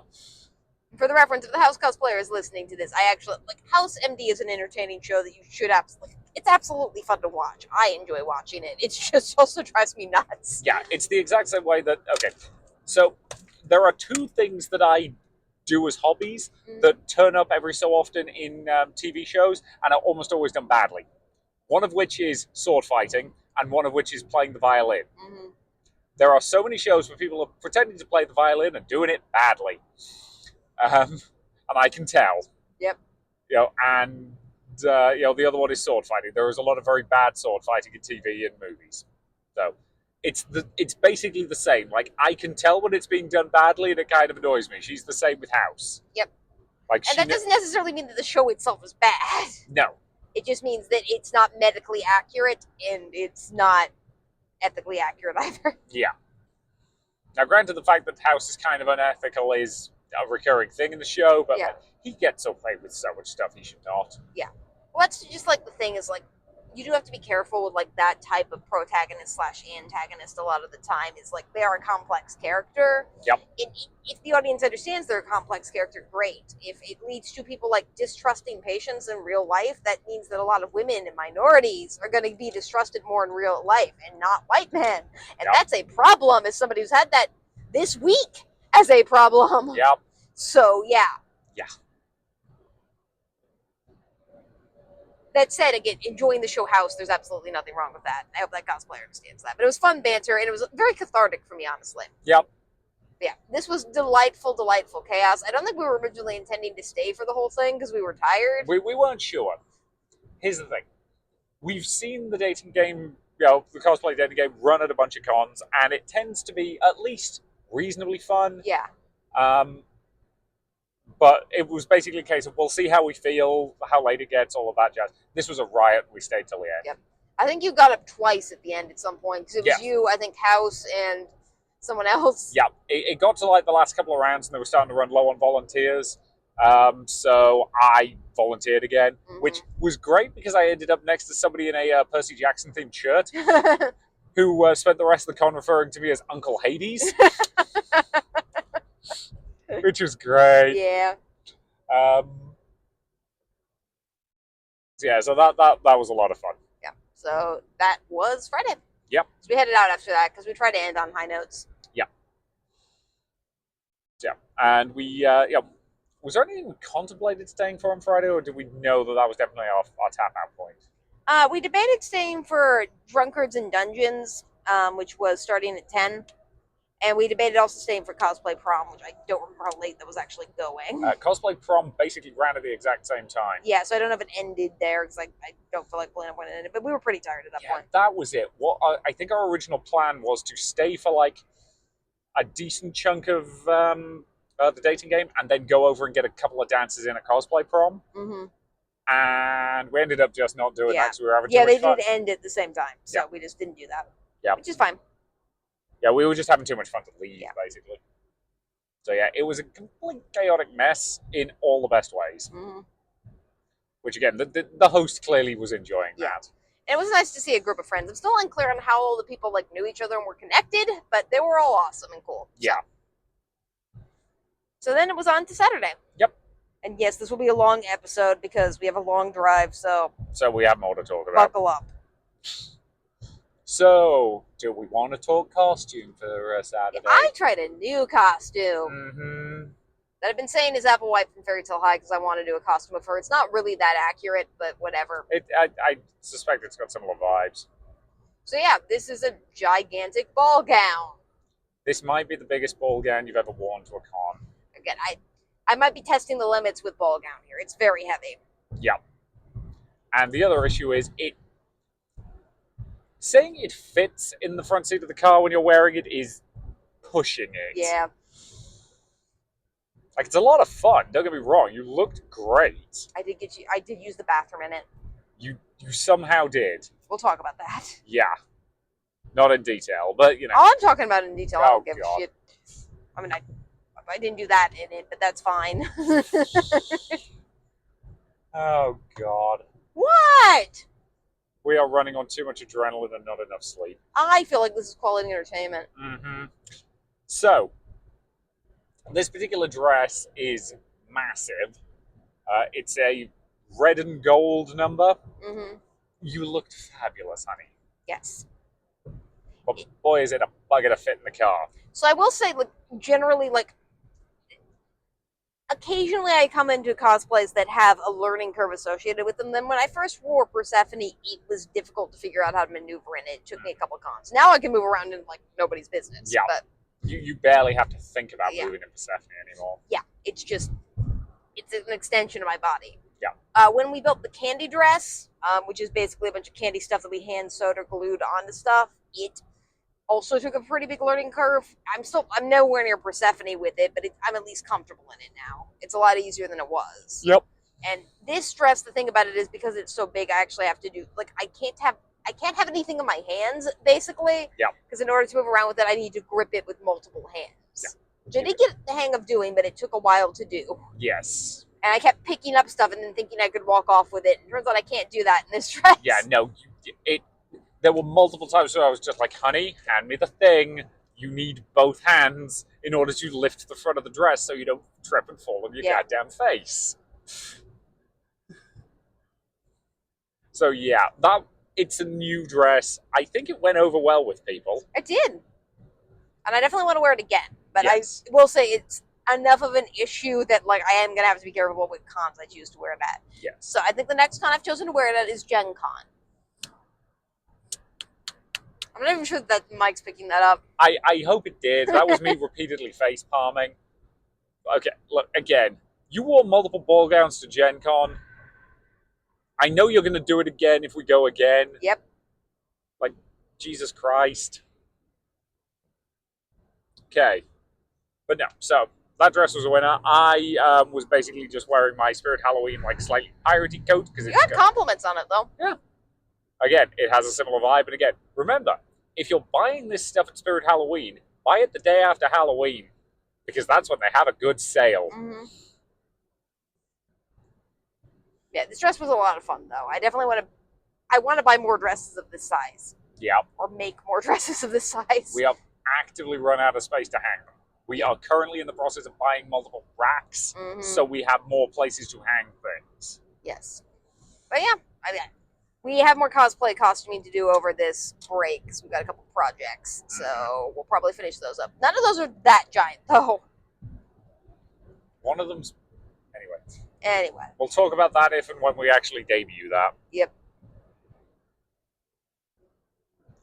So after we got there, I think about 10-ish that day. Yep. Kind of probably went around the board game room a bit. Yep. And then we went to Greygo's High Roller game show. Yes. This is basically a game show where you answer questions and then you get control over who rolls dice. If you roll some dice, you stay in the game. If you roll other dice, you get out of the game, basically. Yep. And specifically, what numbers you're rolling depends on what's been rolled before and how you play the game. So it's a Yahtzee-esque game where you're trying to roll certain numbers, and like at certain time periods, the odds make sense for you to roll the numbers because the odds are good you'll stay in the game. And certain times you want your opponent to roll the numbers because you need like a 5, and that's the only number that works, and you want them to roll because getting a 5 on 2 dice is quite hard. So yeah, like it certainly can happen. It's just, I was actively calculating odds in my head at several points because. And the nice thing about this game is if you roll certain numbers, you get certain prizes, and if you win the game, you get to keep those prizes even if you don't win the round, basically. So you need to win the basically each group played 3 games. And if you got some prizes as part of each game, and you won that game, you got to keep those prizes. Yeah. So which is nice because it meant that a lot of people, like pretty much everyone in both games, walked away with some great prizes. Everybody walked away with something. Yeah. Like the people, because that was the one you played in, right? Yes. So. Yeah, I was in the first round. Yeah. Or I was in the first 3 games. And in case you're not familiar, typically Greygo has people draw cards, and whoever gets the high card gets to be on the show. Which I've already mentioned. Yep. Sorry. You're good. It's a long drive. So yeah, you pulled, I think, a king that time, and we're on? Yep, I was not expecting, at that point, because I pulled my card relatively late, because again, obviously didn't get that. At that point, we had an ace and a queen in play, and I was like, I'm not going to beat either of those. I'm not going to be on the show. That's fine. I don't need to be. It'll just be fun if I am. Pulled a king. Okay then. I guess we're doing this. Because I think I was pretty much the last person whose card got pulled. So if you had that queen, sorry. But no, this game was fun. Mm-hmm. And as I say, everybody came away with some stuff. I won you some plush, which made you happy. Yep. And this was another one where he was giving away badges to Anime Midwest. Although these weren't the jackpot, they were just a prize you could win during the game, which was fun. Which was fun. And both of those, I do believe, got won. Yeah. They were won by different people, and neither of those people wound up winning the game, so,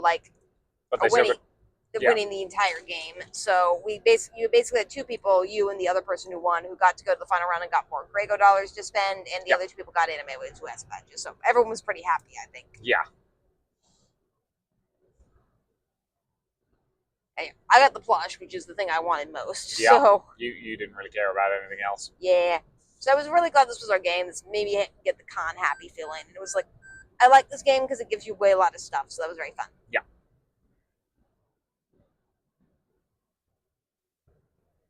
So I will say during this event, and something I'm not sure if we mentioned yet, is because panel room 1 and main events are next to each other, there is a decent amount of sound bleed. There is some sound bleed. It wasn't bad on Friday just because there wasn't actually that much going on in main events. Mm-hmm. On Saturday, there was definitely some sound bleed Yeah. at a couple of points. Because the improv show was opposite this event. Yes. And I think Ninja Olympics with Samurai Dan were also opposite this event. I thought, no, I think Ninja Olympics was opposite the other game show that day, later in the day, wasn't it? Yes, it was. Sorry, I was trying to say another event. Yes. Yeah. But yeah, so again, the sound bleed could have been a lot worse. It wasn't awful, but it was definitely noticeable. So after that, I think we took another break and played poetry for Neanderthals. Yep. And I think we also grabbed... Was that the point at which we also grabbed the shipping game? I thought it was later. I lose track. I think we grabbed the shipping game after we talked about the plan to play Blood on the Clock Tower, which we'll talk about in a second. I think Farkle happened before that, although I might be misremembering stuff. If it's not in the schedule, it might get a little jumbled in my brain. Yeah. So we'll talk about Farkle next, and we'll talk about the events that happened after that. Yes. So Farkle is another game show that Grego sort of kind of made up, which I did not know.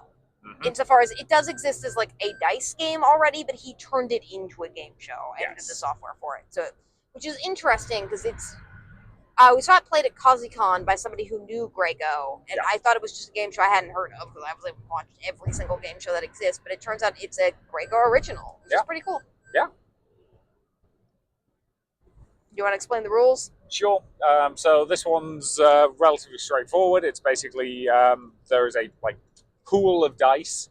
They are virtual dice in this context, and you're trying to make again certain combinations. So you're looking for either triples, ones and fives are good and add extra prize money to the pool, and if you get you're rolling 6 standard d6 dice. So if you get 1, 2, 3, 4, 5, 6, not necessarily in that order, then you get a grand, get the bonus, all of that jazz. So it's a perfectly fun little con game, and I think again the questions for this one were pitched about right. Yeah, right level of questions, and this one had a really great big finish where it had a contestant who was very charismatic and was cosplaying as some character that has a TV for a head. Yeah, who I've seen at a couple cons now. I think it's a popular reference right now. We're not really up on a lot of the anime references that are hit with the kids. 6, 7. Yeah. Whatever it is. Who knows? One, straight to win all the jackpot prizes and an epic finish that was just really great to watch. Yeah. It was especially great to watch the audience realize that it happened because in order to do that, you had to roll 1 through 6 numbers. So 1, 1, 1, 2, 1, 3. So different number on each 6 die, which actually takes your brain a minute to process that somebody has done that. Yeah. So all of the audience realized it at slightly different moments. Yeah, there was this moment of, oh, wait. As everybody started figuring it out. Yeah. So yeah, the camaraderie in the audience for all of Grego shows this weekend has been really good. Mm-hmm. People have been engaged, they've been involved, they've been yelling and shouting at the appropriate moments, all of that good stuff. Yeah.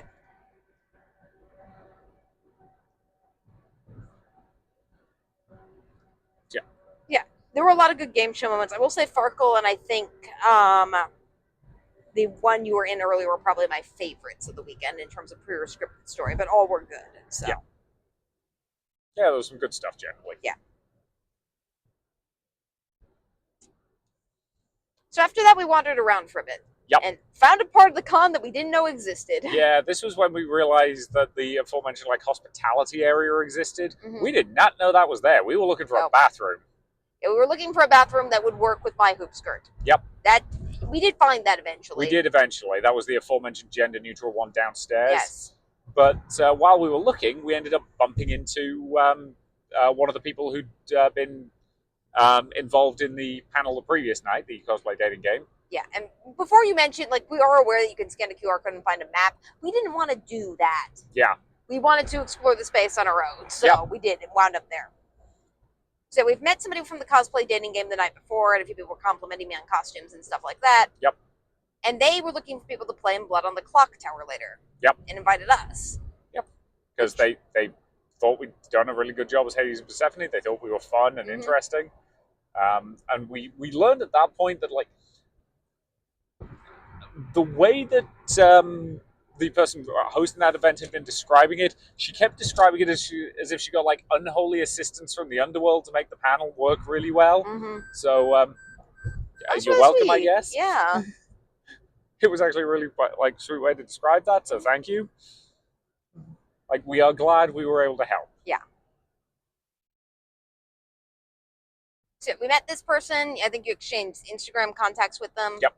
And, like, this was a con, like, plan, so I think both of us were like, this might happen, it might not, because this involves organizing a lot of people. Yep. So we were kind of like, well, we'll see if this happens or not. Yeah. But we wanted to do it. We wanted to do it. It was just a case of we weren't sure if it actually would happen, just because, again, like, Organizing a lot of people at con. Wrangling people at cons is always a pain in the neck. Yeah. But I will say the cons, we did have free food and drink, like a lot of Yes. old school cons tend to. Like, most cons don't have this these days, just because a lot of venues won't even let you have it. But this con still has, like, basic, like, free ramen and things like that you can get. Again, it's not exactly the food of kings, but if you need to get some carbs inside you, Mm-hmm. it'll work. Yeah. So yeah. So yeah. What did we do at that point? After that, we actually found a bathroom, Yes. which was the gender neutral one downstairs. Yep.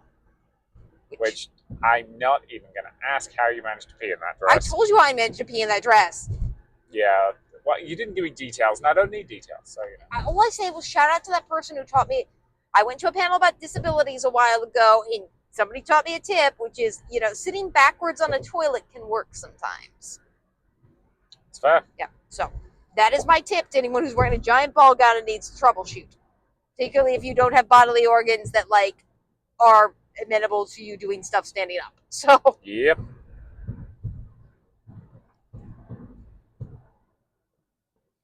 So yeah, that happened, and then somebody gave me a high five for being able to do it. Yeah. It was awesome. Just like came after me, and like I actually appreciate that because like I see people in the bathroom a lot when I'm in ball gowns, wondering how I managed to do it. I appreciate somebody coming up and complimenting me on that because I get that that's an awkward thing to do. So go that person for having the courage. I was proud of myself, and it was nice to have somebody acknowledge that.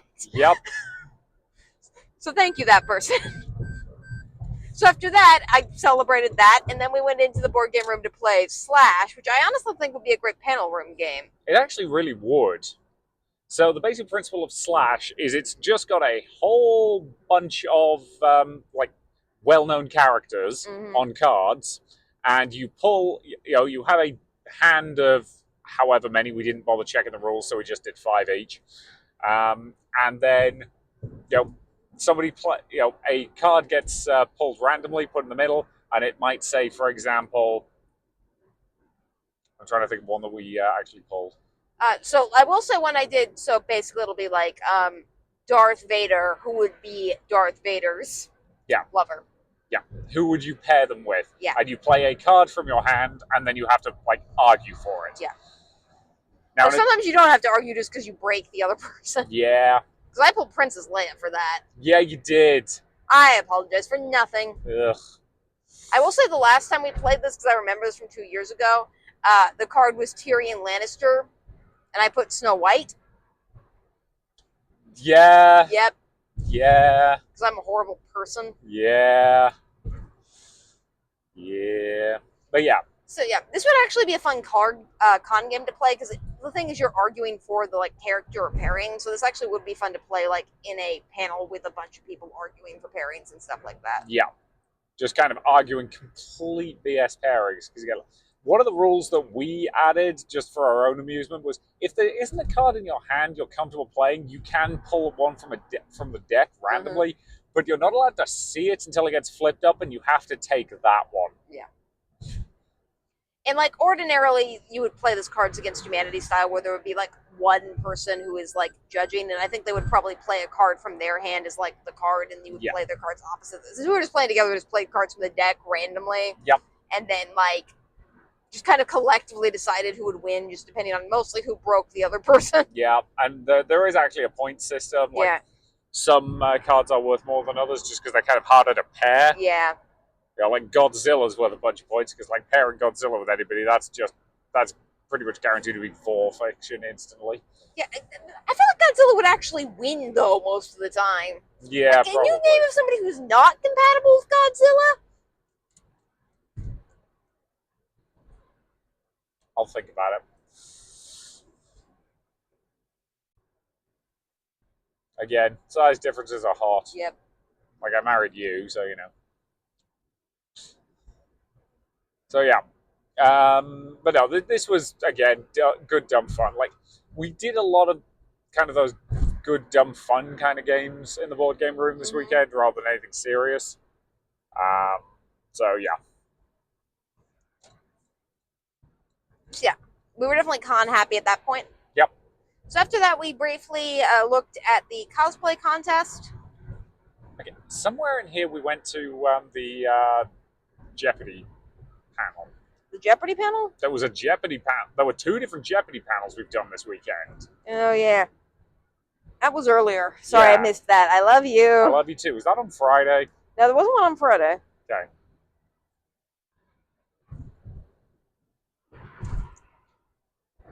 Oh yeah. So after we won Gregor's game show, the first one of the day, I ran. We went into a Jeopardy panel. Yeah.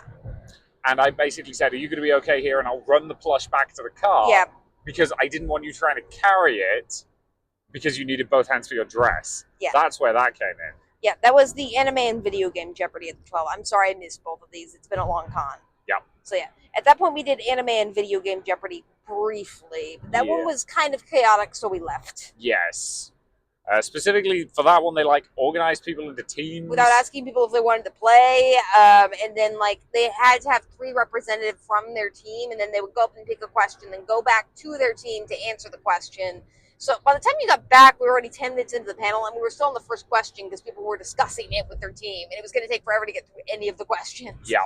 And also the questions, like, I didn't want to play. I just wanted to, this was the panel, I just wanted to sit in the back at it, drink a soda, so So we left. we left. And then we did actually pivot at that point to Anime Jeopardy Shoujo Edition. Yep.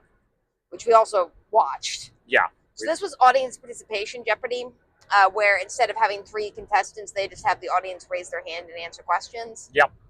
And they were giving out a bunch of prizes. Yeah, they had a lot of different prizes. So they had prizes for just general questions. They had like fancier prizes that I think were actual mangas for like the special questions. Then Final Jeopardy got a special bonus question. So it was cute insofar as it lets everyone participate. I will admit, both you and I, even though the format where everyone can answer lets everyone participate, we tend to prefer the format of game shows where there's 3 contestants or 4 contestants, just because it's more fun to kind of watch the story unfold, I think. Yeah. You get the drama in a way that you don't. With like I remember at I think it was OMG Con. Mm-hmm. I was one of the contestants on the panel, and I very nearly ended up with exactly 0 points. Yeah. But everybody was kind of cheering that because it was fun. Yeah. And with this, there were, I think, about 4 people in the room who actually knew what they were doing, and everyone else, like, kind of didn't get that many questions anyway. Yeah. Yeah, there were definitely some people who answered a lot, and some people who, and like a decent chunk of people who didn't really answer anything, apart from the odd, like, 1 question here and there. So yeah, sorry I skipped over both of those panels. Yep. But they were both cute. Yep. Do you have anything else you want to say about them? Not that I can think of at the moment. How tired are you? I'm okay at the moment. Mm-hmm. Here's the thing, recording this podcast does actually help. That's fair. I feel bad that I always miss some stuff. I generally don't. It's just, it's late. So at that point, we went back upstairs and were vaguely thinking about going to the cosplay contest. So those 2 events were around 12. We'll skip back to where we were in the actual timeline, which was 5. Yeah. On Saturday. So we contemplated going to the cosplay contest, and then we looked and we saw the giant ass line. Yeah. So for most of the weekend, they weren't clearing rooms. Like, the panel rooms weren't getting cleared. You could just go in and out of them fine. Main events was the one room they were clearing, Yeah. which I get. But they weren't really clearing it for all events. Like, I will say for most events, you could just go in because we just walked Yeah. into the dating auction in Grey Ghost. I think it was just for the cosplay contest and the burlesque shows. They were asking people to get out. And I do think they were doing setup during that time period. I think so. Which is fine. And I will say they did have an ADA line, which I need, but there wasn't a lot of information about it on the website, and I Yeah. found out about it later. Yeah, we didn't realize it existed until somebody we were talking to this weekend mentioned that they would be using the ADA line Yeah. for the burlesque show. And we were just kind of like, oh, okay, that exists. But it's good that it exists. It's kind of bad that we didn't know about it. Yeah. I suppose I could have asked somebody. I will admit we did not try very hard. Yeah. We pretty much just looked at the line and being like, well, I can't wait in that. Let's just go do something else. Yep. And at that point, I think we went back into panel room 1. Yep. Right? Yeah, we went into panel room 1 for the...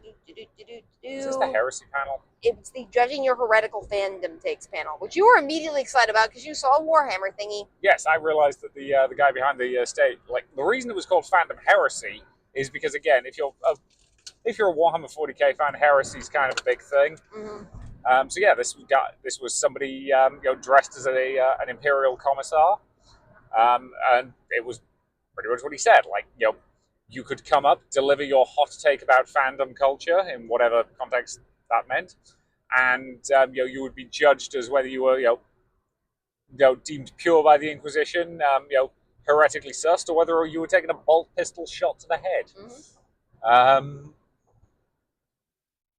So I enjoyed this panel. I did too. Not probably as much as you did because I didn't understand all the Warhammer BS. You did not get any of the Warhammer references, but I enjoy watching you be excited about something you love, and that I enjoyed. And I brought up some D&D hot takes, which led to a side conversation of D&D, which was super fun. Yep. So I was arguing that I was arguing something related to text-to-speech device and similar like parody shows in fandoms, and my argument is basically, I think they're good for bringing people into fandoms. I think they have problems when people take the jokes from them and treat them like they are like actual canon stuff. Mm-hmm. Like, I have problems with like the Yu-Gi-Oh voice actor for Seto Kaiba being asked to do the "screw the rules, I have money" line, because that's not an actual Seto Kaiba line. Mm-hmm. And making him say that feels kind of weird. Yeah. And again, I have problems with like text-to-speech device, like making everybody say that like Marneus Calgar has ultra depression. I'm like, not anywhere in the lore. Mm-hmm. That's a joke, and it's stuff like that. Like it's stuff for which memes are good at bringing people into the fandom, but the fandom itself isn't just the memes. Yeah, it's when people conflate the memes with the actual fandom. Mm-hmm. That doesn't mean that stuff's bad because, we're gatekeeping about it or whatever. Oh, God, no. I adore the fact that these things bring people in. Yeah. It's mostly just when it becomes the only part of the fandom they consume, I think it causes issues. It's the same way I'm not like as big a Yu-Gi-Oh fan as Bridget or JP are. Yeah. But I still like Yu-Gi-Oh! And I also like Yu-Gi-Oh! Abridged. Both are good. It's just I don't think that like one or the other are the same. And it's fine to love both. Yeah. If you love Abridged, there's parts of Yu-Gi-Oh! You're kind of missing if you've not seen the whole show. Yeah. Like, again, I have seen parts of Yu-Gi-Oh! Abridged. I would not call myself a Yu-Gi-Oh! fan just because I've only seen that. Mm-hmm. Fair? Yeah, fair. Yeah. But again, like, it did lead to me getting, dubbed as, like, kind of heretically sus, but I didn't take a bolt pistol to the face, so, yeah, we'll call that a win. But no, I like this guy's, like, vibe and energy generally. And there was definitely some good like back and forth on some of the hot takes and some questions, and like audience members coming up and kind of like delivering counterpoints. Mm-hmm. And at one point I did deliver a counterpoint when somebody was talking about D&D not being a good TTRPG, and my counterpoint to that was, it basically doesn't do it. It's not the best at anything, but it's good enough at everything to make it be a good first impression and let you figure out what you like. Yeah. And I talked about D&D and how, like, it's fine to fudge dice roll sometime, and I got actually broad support on that, which I was pleased about. Yeah.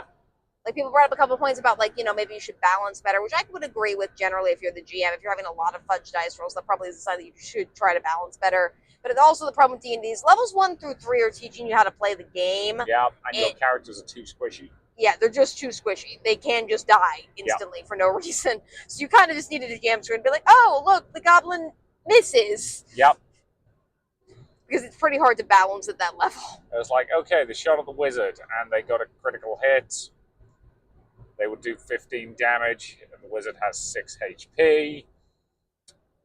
Yeah, does a 16, does 12 hit? No? Okay, good. You're fine. It's that kind of thing. Yeah. And this gets better at higher levels because at that point you have like spells and counters and stuff like that one make the hits more defensible, and two, if somebody does die, you could bring them back pretty easily. So yeah. So again, fun panel. I'm kind of glad we did that. There was a bit of noise at a few points because again, this was a panel room 1 right next to the cosplay show. And I will say, I also did like the GM or the person who was running this panel had a backup plan because they had a quote unquote re-education thing that they were doing, which I assume is a Warhammer reference. I mean, the degree to which people in the Imperium get re-educated as opposed to the degree to which they just get shot. You could have just said yes. I love you. I love you too. Re-education mostly involves the Mechanicus, Yeah. and if you've ever read that particular short story, you know what I'm talking about. I love it how he Have pretends fun not sleeping tonight. I care. It's fine. You don't, and that amuses me. My point is, like, the re-education or something like that was him talking about his hot takes, which he clearly planned as a backup plan in case no one had any hot takes, but he let people do their hot takes first before he did that part. Yeah, which was good. Yeah. Like, I think the panel definitely worked. That was the point at which we tapped out of the panel. Yeah, I'm sure it still would have been fun at that point. It's just at that point we were summoned to play Blood on the Clock Tower. Yep, this was when we got the message to basically say they were gathering and where it was going to be, and we basically said, cool, we'll head over there and we'll meet you there. And yeah, I will admit I was nervous about this for a couple reasons. Yeah, should we talk about our previous experience with Blood on the Clock Tower? It sucked. Yeah. So, Blood on the Clock Tower, if you're not familiar with it, is a social deduction role-playing game. Yeah. That's sort of similar in concept to Werewolf, but a lot more complicated. In particular, there are a lot more roles, and what each role does is a lot more fiddly. And there's kind of just more stuff going on generally. But if it's well run and with the right group, I think it probably is a better game than Werewolf. Yeah, it's just part of the problem is like last time we played, it was our first time playing, and people kept over-explaining to us how to play, and also yelling at me because I was the saint and I was trying to get myself killed by the stupid demon people. Because if the saint gets killed by the townspeople, this will make sense if you play the game. I don't really care about explaining it in that much detail. People haven't. Then the people who are on my side of the team lose the game. Yes. So I was trying to get the demons to kill me because I was basically just a liability. And everyone kept telling me that I was playing that character wrong, and it was driving me absolutely nuts. Yep. So I maintain that's a good strategy. That is the best thing to do with the Saints, in all honesty. Thank you. Like, if you're executed by the good team, then the good team just flat loses. Yeah. So getting yourself murdered by the demon is actually way more valuable. Yeah. But yeah. So, we convened, we moved some tables around, we did all that jazz, and again, I'll say this, the con did not care. Yep. Which is good. Took us about, I think an hour-ish to actually get started. Yeah, which did not surprise me. It didn't surprise me in the slightest. Wrangling a whole bunch of different people, cosplays, and yeah. Yeah, but this was something that, meeting a group of strangers at a con is something that's cool to do. And then doing an event like this with them, you are rolling the dice. Yeah. It might go well, it might go poorly, it might be kind of meh. You don't really know because, again, it is interacting with a new group of people. Yeah. And some of that's just groups you don't have chemistry with. Some of that's people who like to play games differently than how you like to play games, and you don't really know. These people seem cool from the night before, though. So yeah.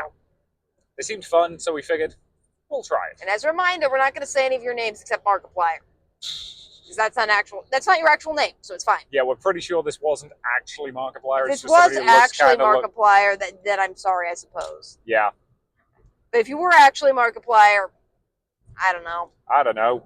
Retweet this podcast or something? No, it's... We're not asking him for shout outs, that's wrong. Yeah. But yeah. So, yeah. So again, the storyteller Yep. basically turned up for this, and I get the impression there's somebody that one of the people there knows who runs this. He seems to really like running it and does a very fantastic job with it. Mhm.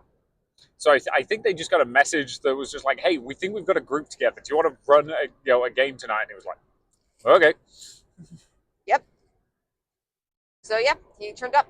Turned out he was a person who was in the army, who apparently Marines, I believe. Yeah, sorry, military of some sort. Yeah. Apparently, the Marines mandate mandatory white elephant gift exchanges, so that's cool. Yeah, and as with all white elephant gift exchanges, you should obviously be getting the worst gift possible. Yeah. Apparently, they also had to wear an ugly sweater, and I really wanted. I'm picturing a sergeant standing there inspecting their soldiers' sweaters to see how ugly they are and whether or not they meet the standard of ugliness required for a military ugly sweater party thing. Mandated fun. Yeah. And I honestly can't judge because I've mandated my students to have fun sometimes. It's really annoying because people are, for whatever reason, really averse to having fun. It's quite annoying. To quote 7 of 9, fun will now commence. I seriously don't understand why some people won't put in a minimal amount of effort just to have fun. What stops people from doing that? I don't know. But yeah. So, this was a game of Blood on the Clock Tower. I'm not sure how much it's worth. We played a couple games. We'll talk about more tomorrow. Yeah. Not too much it's worth describing the minutiae of these Well, games. I'm not going to go into details. Boring. But I will say my one criticism of Blood on the Clock Tower as a system is there are kind of just some roles that aren't fun. And sometimes you get those roles. yeah.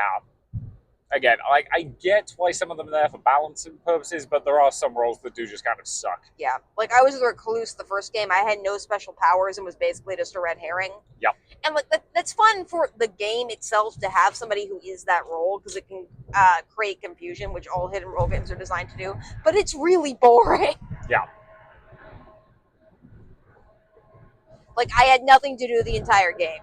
I did stay alive for all of it though, so that was cool. Yeah, you stayed alive a surprisingly long time. Mostly because killing me did not do anything. Yep. Yeah, but again, I'm still trying to figure out how the hell I was the last surviving good player. Yep. Despite the fact I was the fortune teller, which is normally a one that gets killed real fast. Yep.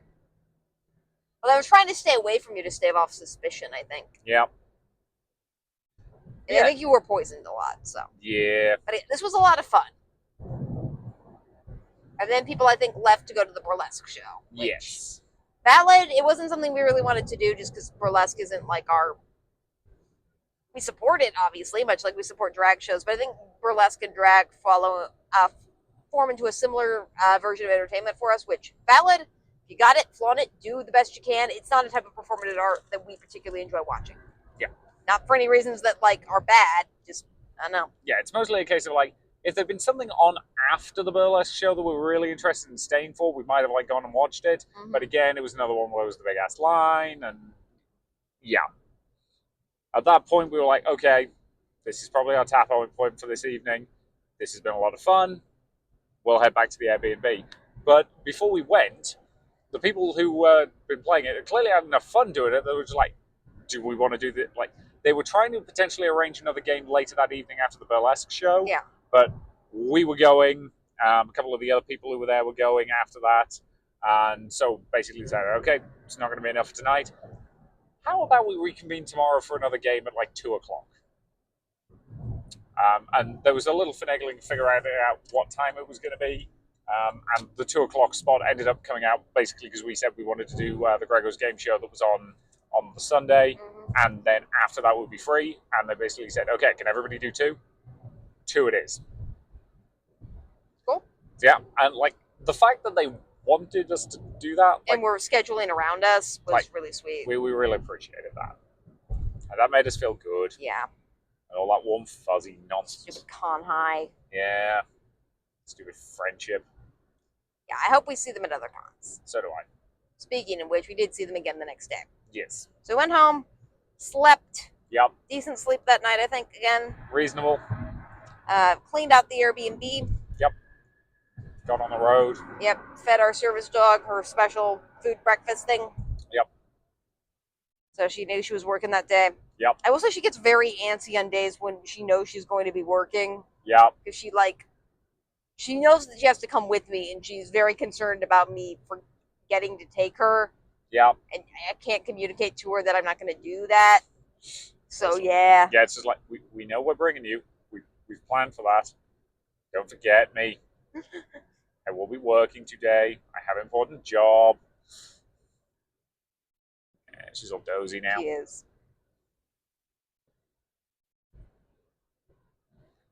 I'll make sure you bring Emma. Mm-hmm. So, yeah, so we actually did, because we didn't need to be there that early, but we did need to check out of the Airbnb. We actually ended up swinging by round one again on the way in.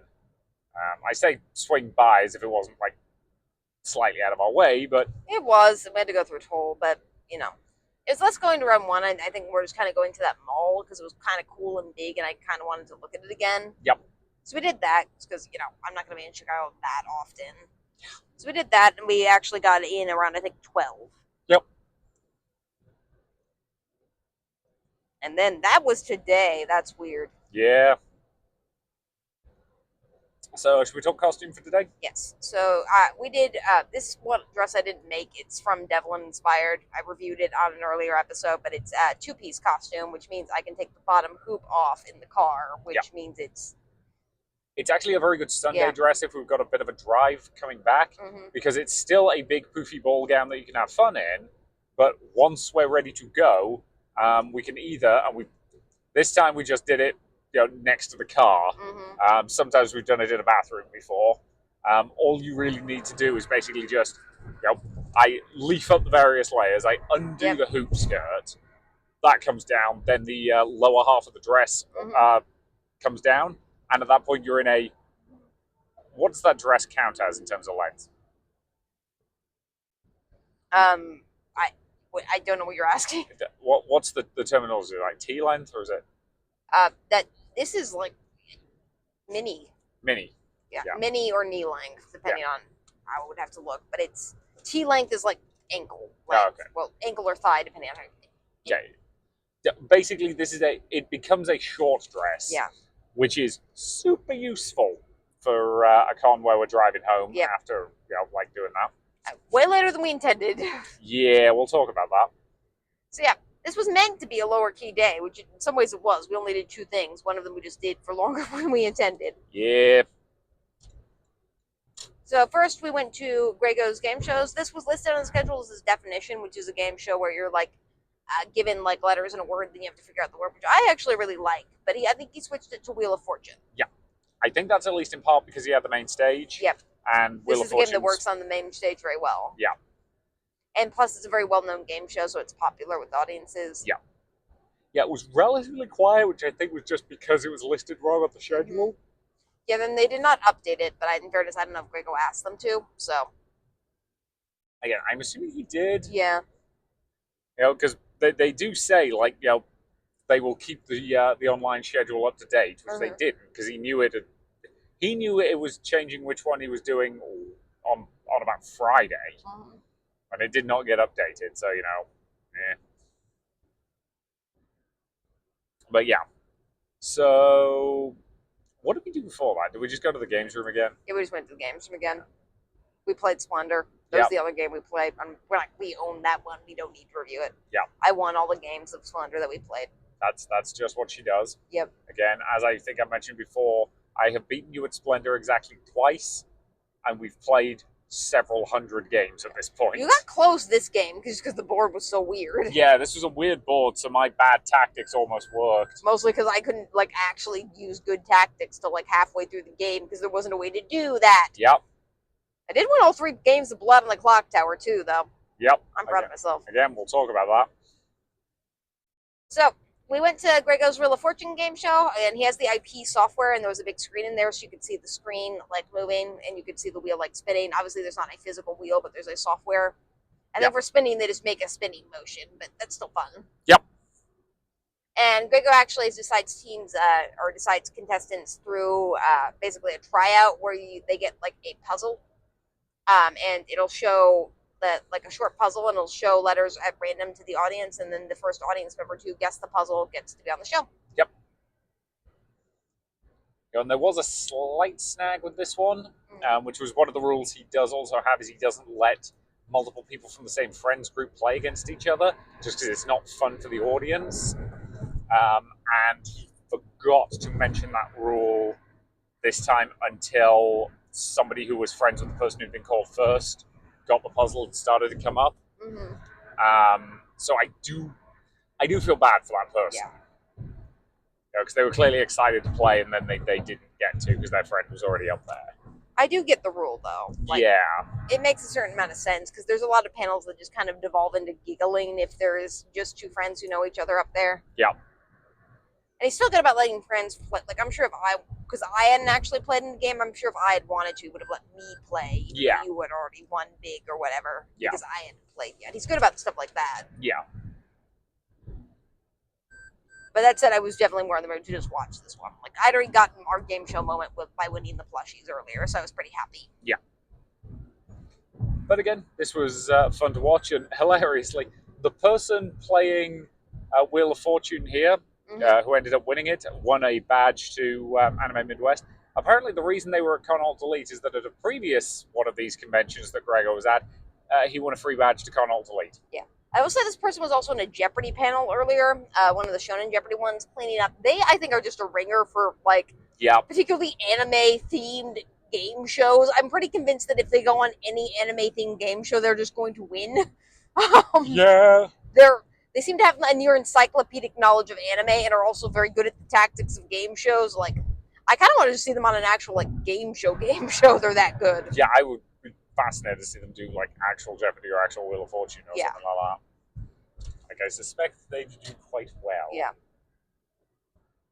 But I kind of hope they keep winning, like, badges to Anime Midwest and Con Alt Elite just continuously for, like, the next 5 years. Yeah, it would be pretty funny. Yeah.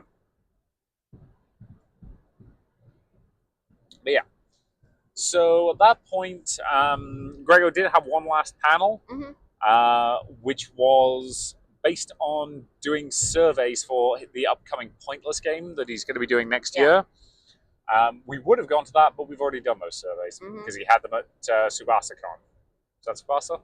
Yes. Yeah. And we already took them. Yeah. He did say about giving out, like, small prizes and stuff like that to people who take them, which is cute. Which is cute. We'd already made plans to play Blood on the Clock Tower. And Yep. again, I took this as similar to yesterday's. When you're organizing this number of people, there's only about a 50% chance that this thing is going to happen. So both of us went into this with a 50% chance of this thing happening, I think. Yeah, I was kind of assuming we might be on the road by like 2:30. Yeah, that didn't wind up happening. Nope. So we got to the table around, like, I think... About 1:45. Yeah, about 1:45. And, you know, people were already sitting around kind of hanging out. Yep. And the game started at about 2:15. Yep.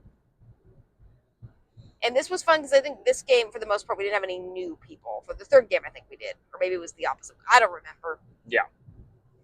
No, I think we had at least one new person. Yeah. But anyway. Yeah, so the one thing that I did quickly do was I went and grabbed food.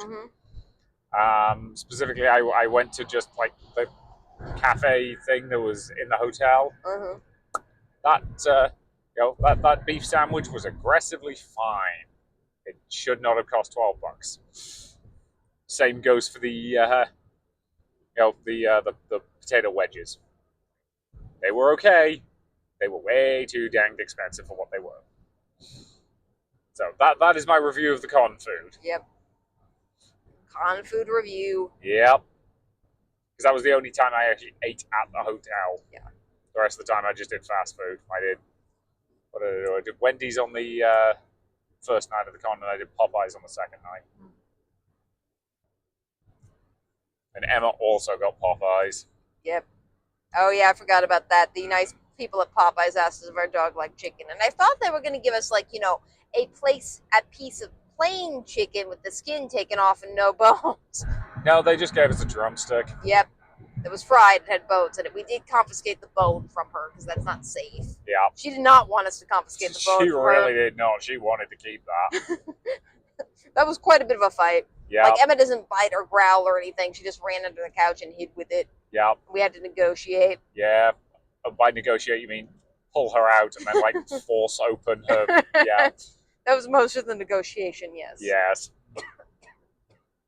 So in the second game of Blood on the Clock Tower, I got an evil character, which always makes me nervous because I don't actually tend to like playing evil characters in like hidden role games a bunch. I had fun though, like way more fun than I expected to have playing an evil character. I think in part just because the person who was the imp is insanely good at this game. Yep.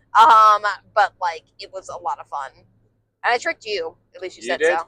Yeah, I did not. You know, like, you basically played it being annoyed at the character you got. Yeah. Which made me think you just got one of the boring ones Yeah. rather than one of the evil ones.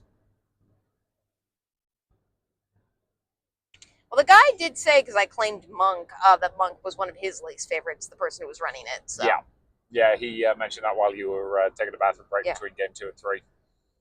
You know, his argument is like, Monk kind of sucks to play as because you've got to predict who the demon is going to try and kill in order for your power to actually be useful in any way, and you can't target yourself with it. Yep. You know, which means that, you know, like, especially early game, it's probably not going to do anything, and you've probably got a massive target on your back. Yeah, so you're probably going to die before late game. Yep. Like, it mostly just becomes useful kind of in the last few rounds. Yeah. You know, when there are a small enough number of people that you can potentially protect one of them.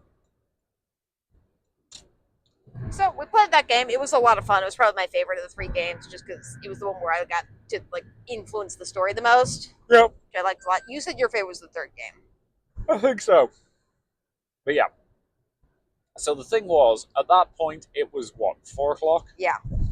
And it's a 7-hour drive home. Yep. And we were crossing a time zone. Yep. So if we left right then, we would get home at about midnight. We chose not to do that. Yeah, we're idiots. We're very much idiots. But I had such a high from that game that I had to do one more. We could have done more than one. Yeah, they were setting up for another one when we left. They could still be playing as we speak. Yeah, it's not impossible. But yeah, that was our hard cutoff point. Yeah. That was the point at which we said, nope, we need to go. And they respected that. They did. They did kind of pressured us in the fun way for the 3rd game, mostly because I think one of the people could see that I wanted to stay, so they were kind of pressuring you to like agree with that, which is cute. You're going to say yes anyway. So. Again, if you tell me you want to do a thing, I will make that thing happen. Yeah, you're ridiculously in love with me. Yep, it's kind of problematic some days. So we stayed and played a 3rd game. Yep. I do feel bad that I accused the like new person who was playing with us, but at that point we'd gone 2 rounds without actually executing anyone, so. Yep. And it worked out in the end. Oh yeah, at that point we went to the car, we got on the road, and we got the hell Now we're out of talking to Chicago. you. Yep. Hooray! Yay. So, yeah. Get it, Emma. That was kind of what we did at Con Alt Delete. Yep. So, do we want to talk about the stuff we didn't do? Yes. Also, you managed to make it through most of the podcast without yawning. Good job, babe. Which is fascinating, given that, again, it is currently 11 o'clock. Well, it's 10 o'clock in the place we've just come from, but it's 11 o'clock for us. Mm-hmm. We've still got 3-ish hours on the road. Yep. More than 3. Yeah. Probably closer to like 3.5.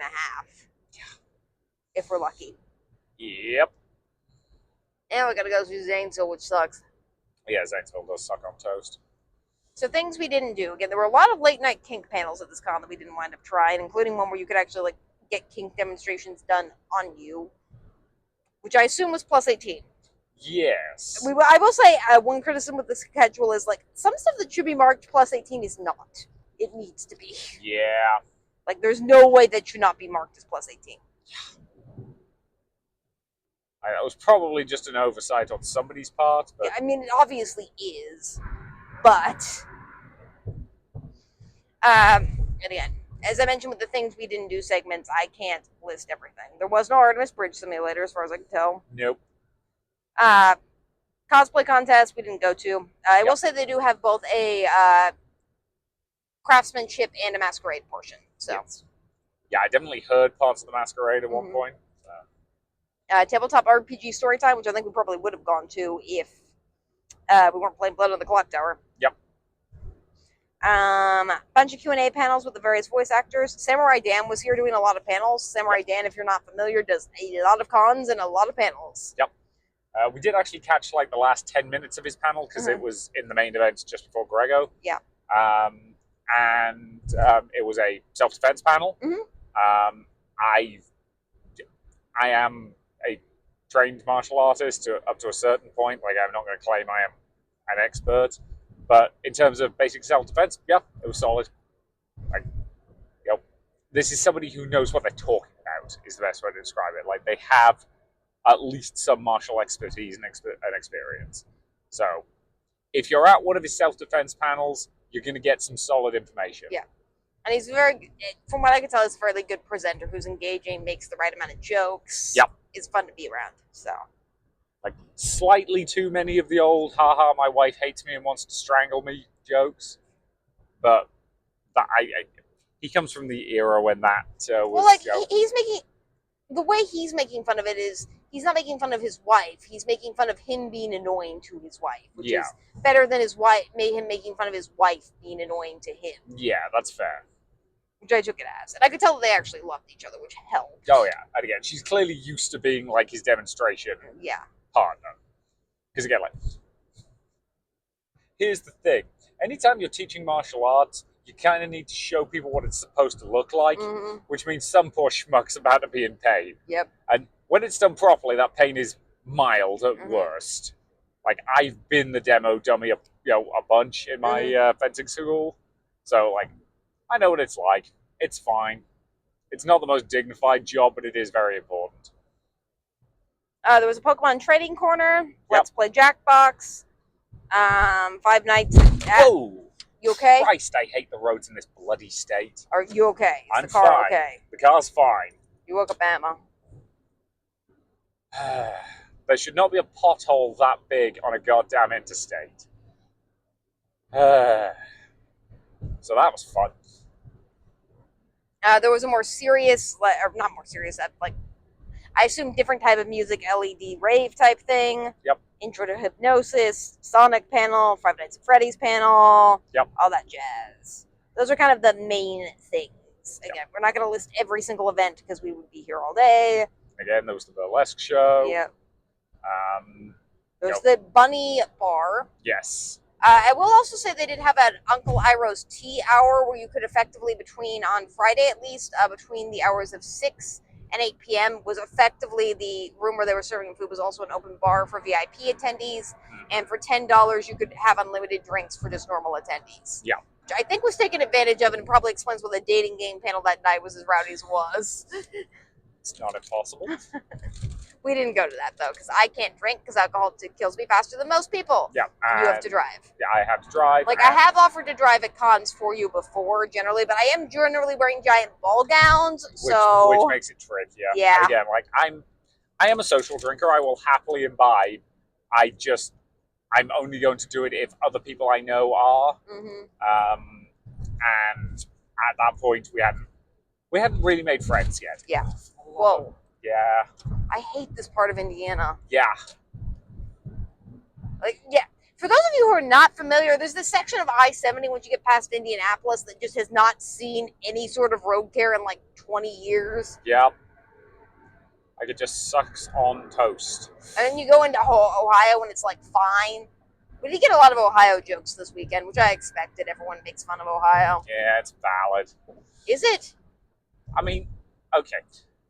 The problem with Ohio is there is actually a lot of stuff in it. It's just all of it's really goddamn far apart. That's true of all places. Yeah.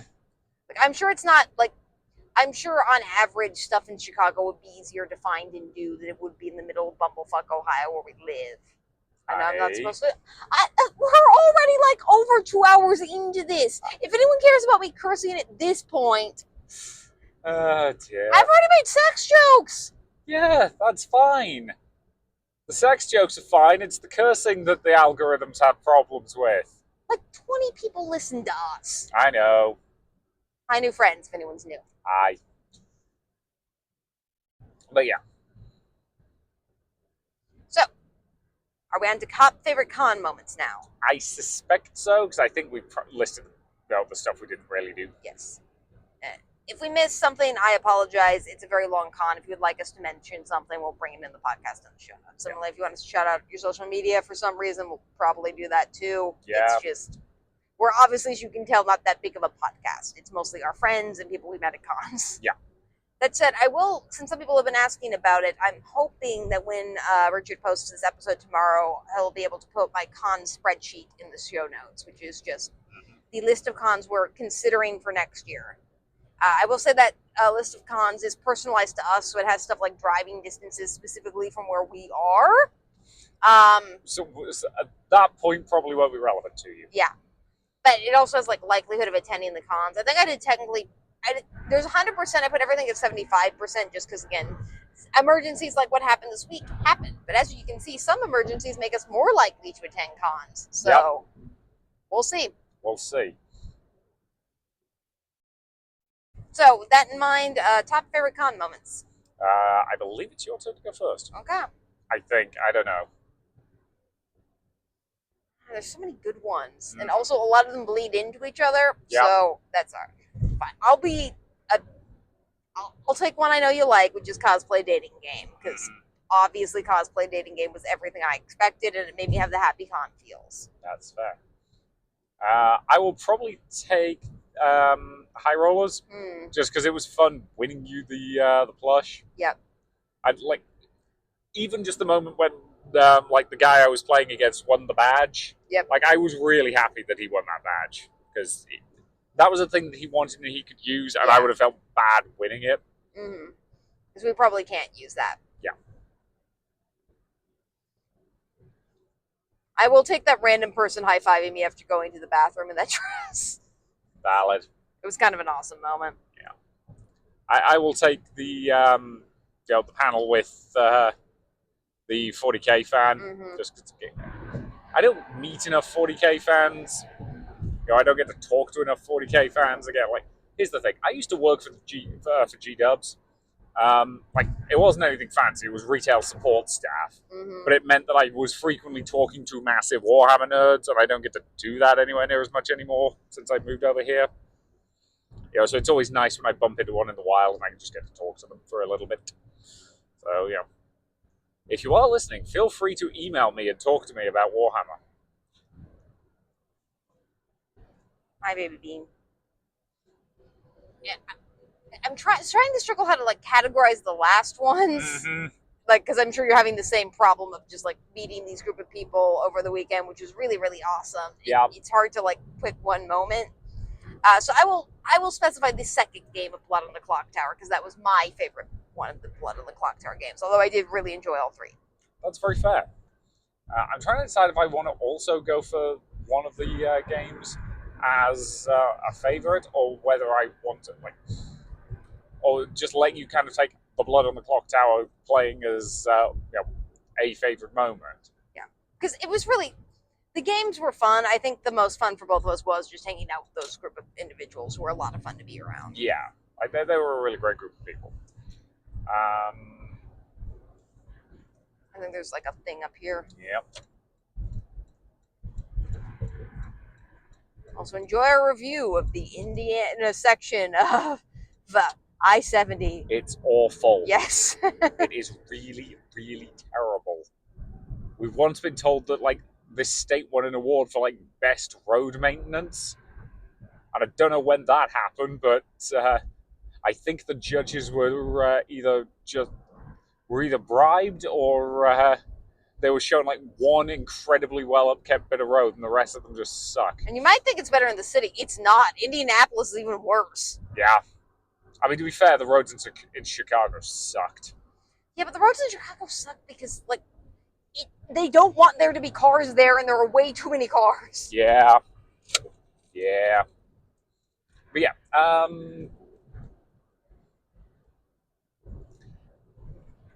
so honestly, I think I might actually go with the specific moment when we got asked to be in that game. That's fair. Because it was a really nice moment of, you know, being recognized from the night before, being told that like they really enjoyed us, that they thought we did a good job, and then being asked to join in something else as well. Yeah. Like that was really sweet. We really appreciated that. Yeah. I do want to say thank you to this group of people. Yeah. Like again, we're not shouting you out by name or anything like that, but like we kind of needed some friends this weekend. We really did, and you had no way of even really knowing that because we didn't really. I think we might have told them at some point, but we didn't tell them like when they were inviting us to join and stuff like that. And like Blood on the Clock Tower was a game that I will admit I didn't really enjoy before this weekend, and it's still probably not going to be one of my favorite games, just because hidden role games do just kind of devolve into shouting eventually. Yeah, that's just how they work. Yep. But playing with this group of people, I think I would absolutely do as many times as they wanted, as evidenced by the fact that I wanted to stay for another game, I will admit. Yeah. Because they said they were going to break up the crazy rules at that point. Again, like, if it was viable, we would have done it. Yeah.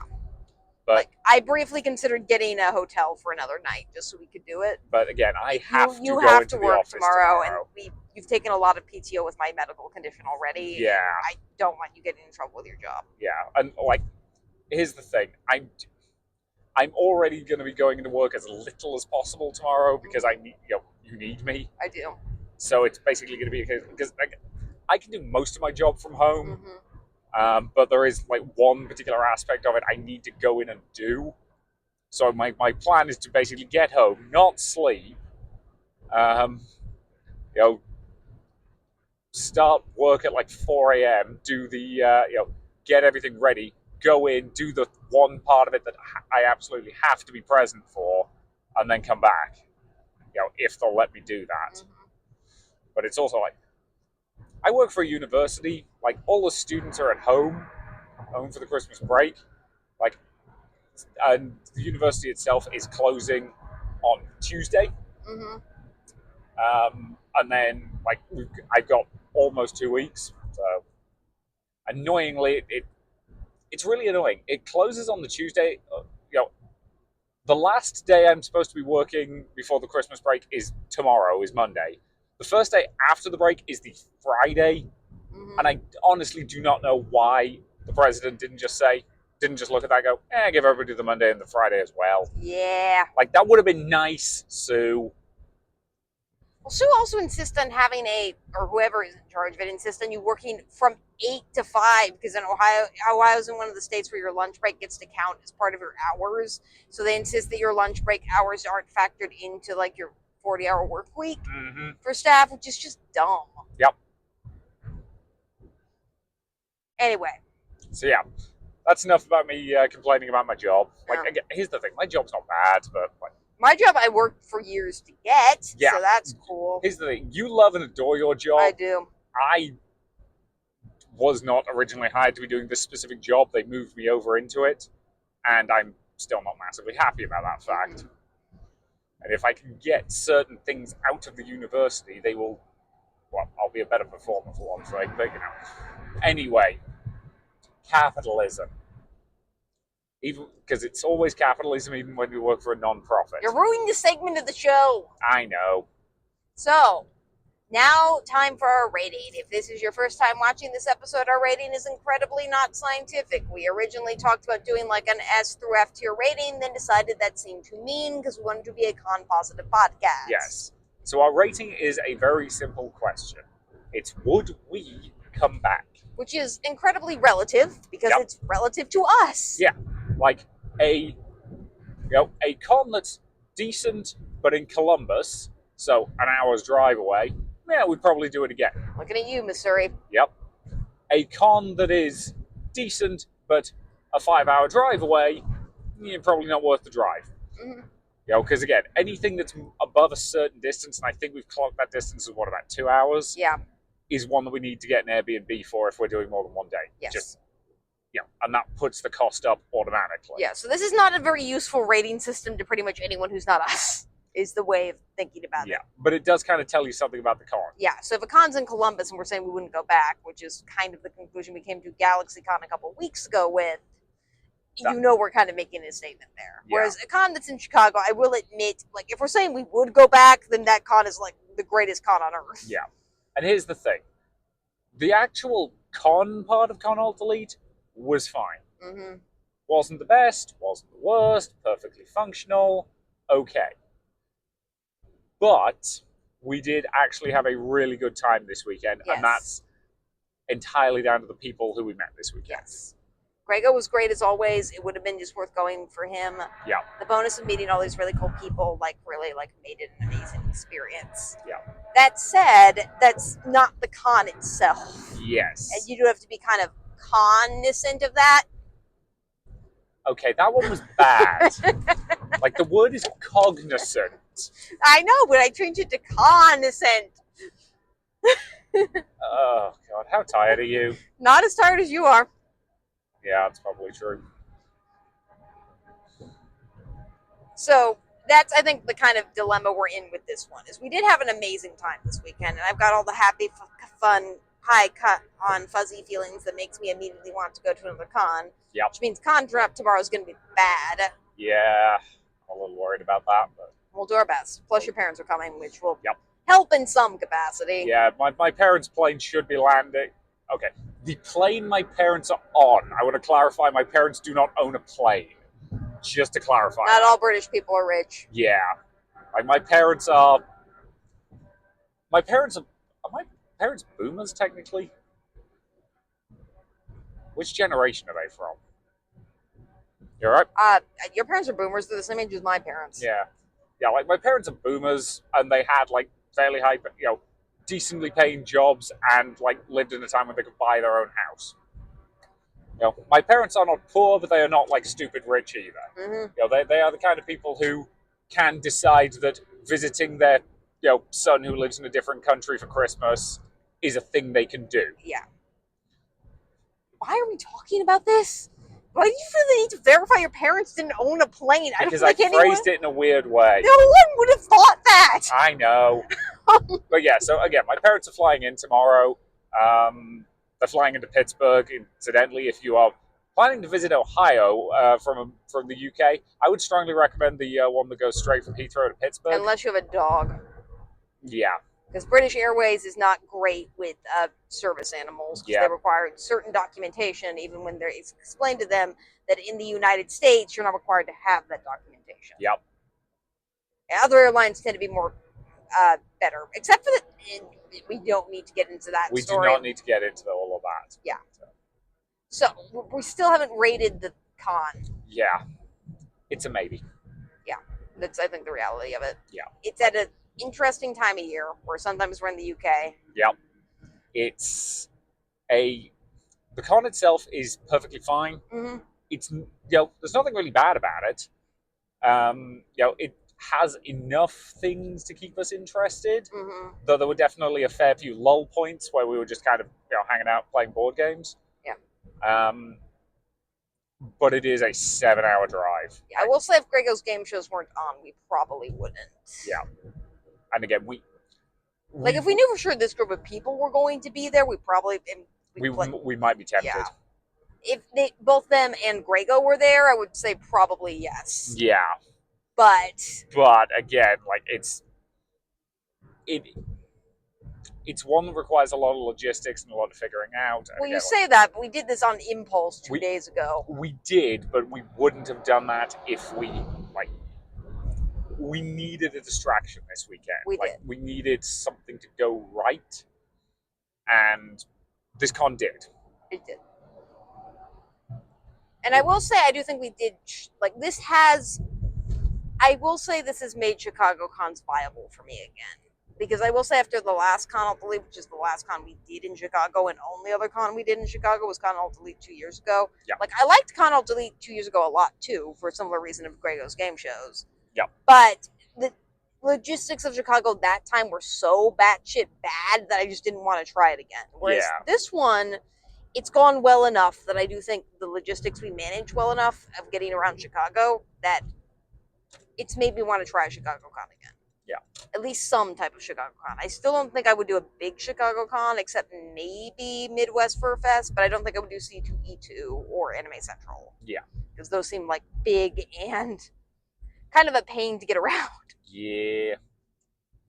Again, like certain anime cons, we just don't particularly have an interest in. Like, because again, like, we're not particularly anime fans. Like, Mhm. everybody's always like, why do you go to so many anime cons? No, we just love cons. We love cons. And the stuff we did this weekend are all the things we love about cons. Yeah.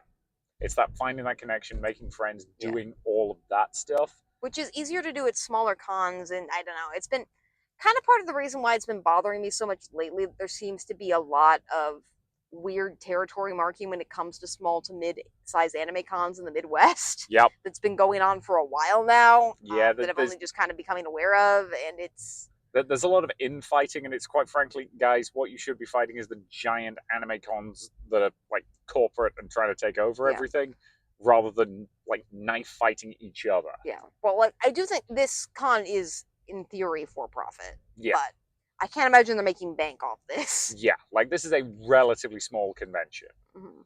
Like as we said, I'd be surprised if it's topping 1,000. Mm-hmm. You know, and again, the chap at the Wild Bill stall did mention at one point that he thinks it had fewer numbers than last year. Yeah. I don't know how accurate that was, because again, that was just based entirely on his vibes. But I was wondering when it was last year relative to Christmas, because I don't remember what day of the week Christmas was last year. Yeah, it does feel like it's closer to Christmas than it was 2 years ago, but Mhm. that I could look it up. I don't want to right now because I'm car sick. Yeah. Because you can find that information if you look back. Yeah. So yeah, I want cons like this to continue to exist, and I don't know. What do you think? No, absolutely. Yeah. Like, I believe cons this size have a place. It's very much a con I would like to go to again. Mm-hmm. It's a long drive. There's stuff we've got to figure out, and yeah. And I will say, once we get off air in a couple seconds, the rest, like, going down, I thought we timed pretty well because we stopped different places, so I actually felt pretty okay for most of it. Mm-hmm. The last 3 to 4 hours of this are not going to be pleasant. Yeah. It's just, we're going to want to get home, and we are stopping around 1 again just because it's open at 2 a.m. Yeah. And we're mostly doing that because we need to stretch our legs. Yep. So yeah, like it's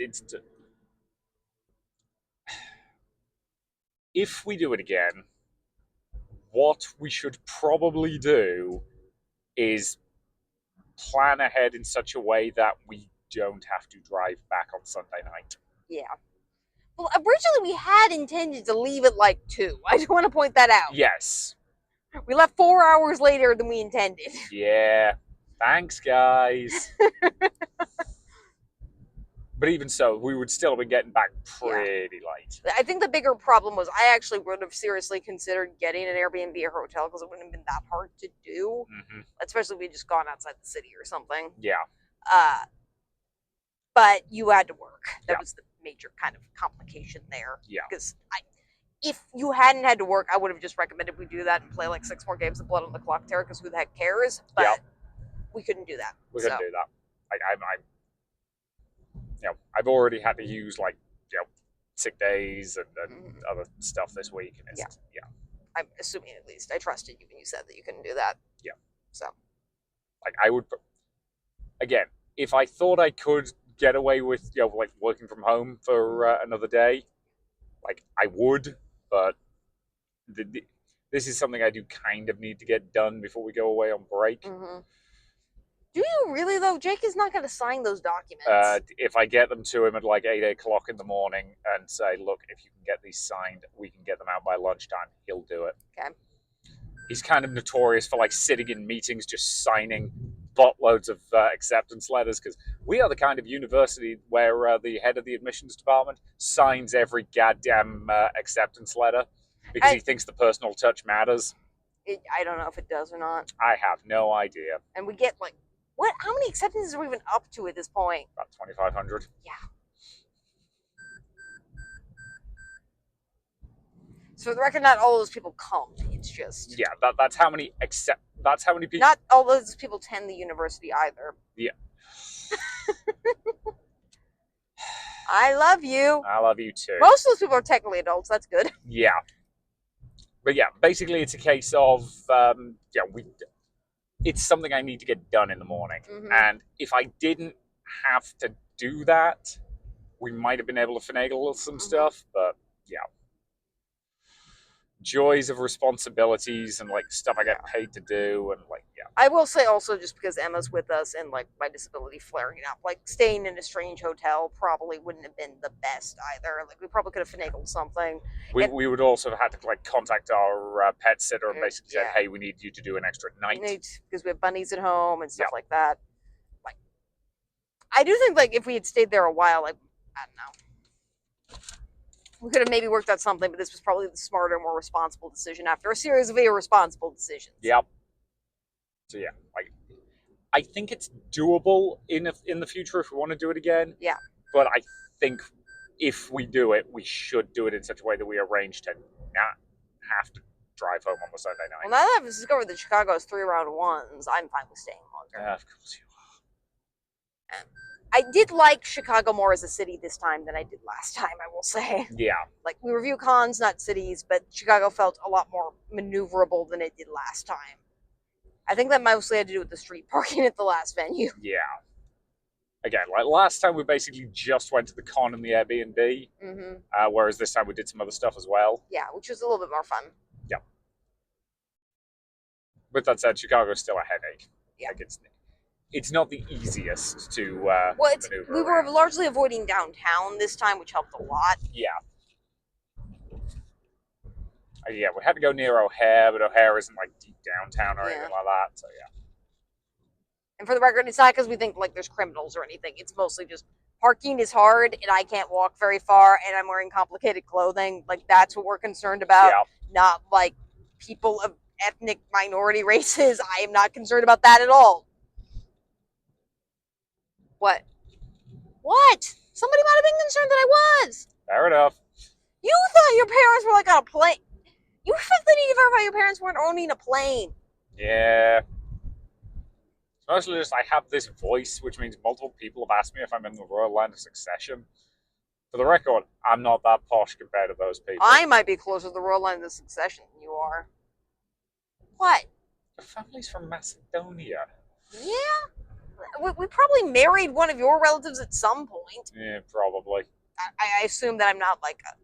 Oh my god. You mentioned Macedonia on this podcast, which is by far the most controversial thing we've mentioned. The Macedonian-Greek rivalry, I will tell you, of all the things we have mentioned on this podcast today, is actually the most controversial thing. Mm-hmm. By a lot. Yeah, it's not great. Again, it's the only time I've ever seen your father flinch. Was when somebody was like, well, why don't they combine the Macedonian festival and the Greek festival so they get more people going to both? People would die. People would die. Like, I actively saw we mentioned that somebody said this to us, and your father actively flinched. Yep.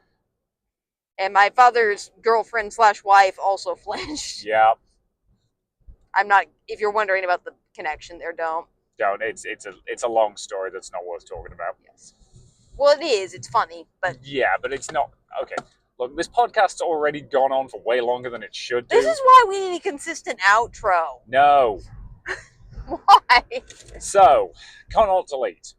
We had a lot of fun. It was what we needed this weekend. It was what we needed this weekend. And if you are listening to this because we gave you a card this weekend, honestly, thank you from the bottom of our hearts, because I've been very sick.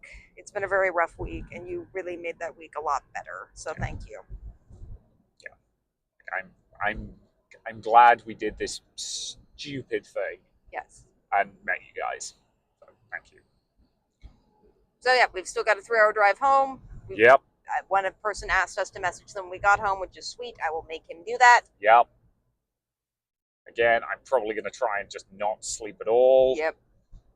I'll probably sleep somewhat. Yep, we'll see. It's yeah, we'll figure it out. And it's fine. So, thank you very much for listening. Next week, I believe our plan, unless we end up doing something real dumb, is going to be a special end of year, wrap up, top 10 cons, top 10 con moments, top 10 other bits and bobs that we haven't fully figured out Yeah. yet. It will all be positive stuff. I'm aware that negative stuff gets more clicks, but we are not negative people. We are a con positive podcast. We like talking about good cons. We like talking about what we like about cons, and we like being as positive as possible. So that's how we are going to end the goddamn year. Mm-hmm. Well, and then we're also doing the furry thing at New Year's, which we'll figure out the logistics of that. But you know, that's in over a week. Yeah, that's a long time away. Yeah.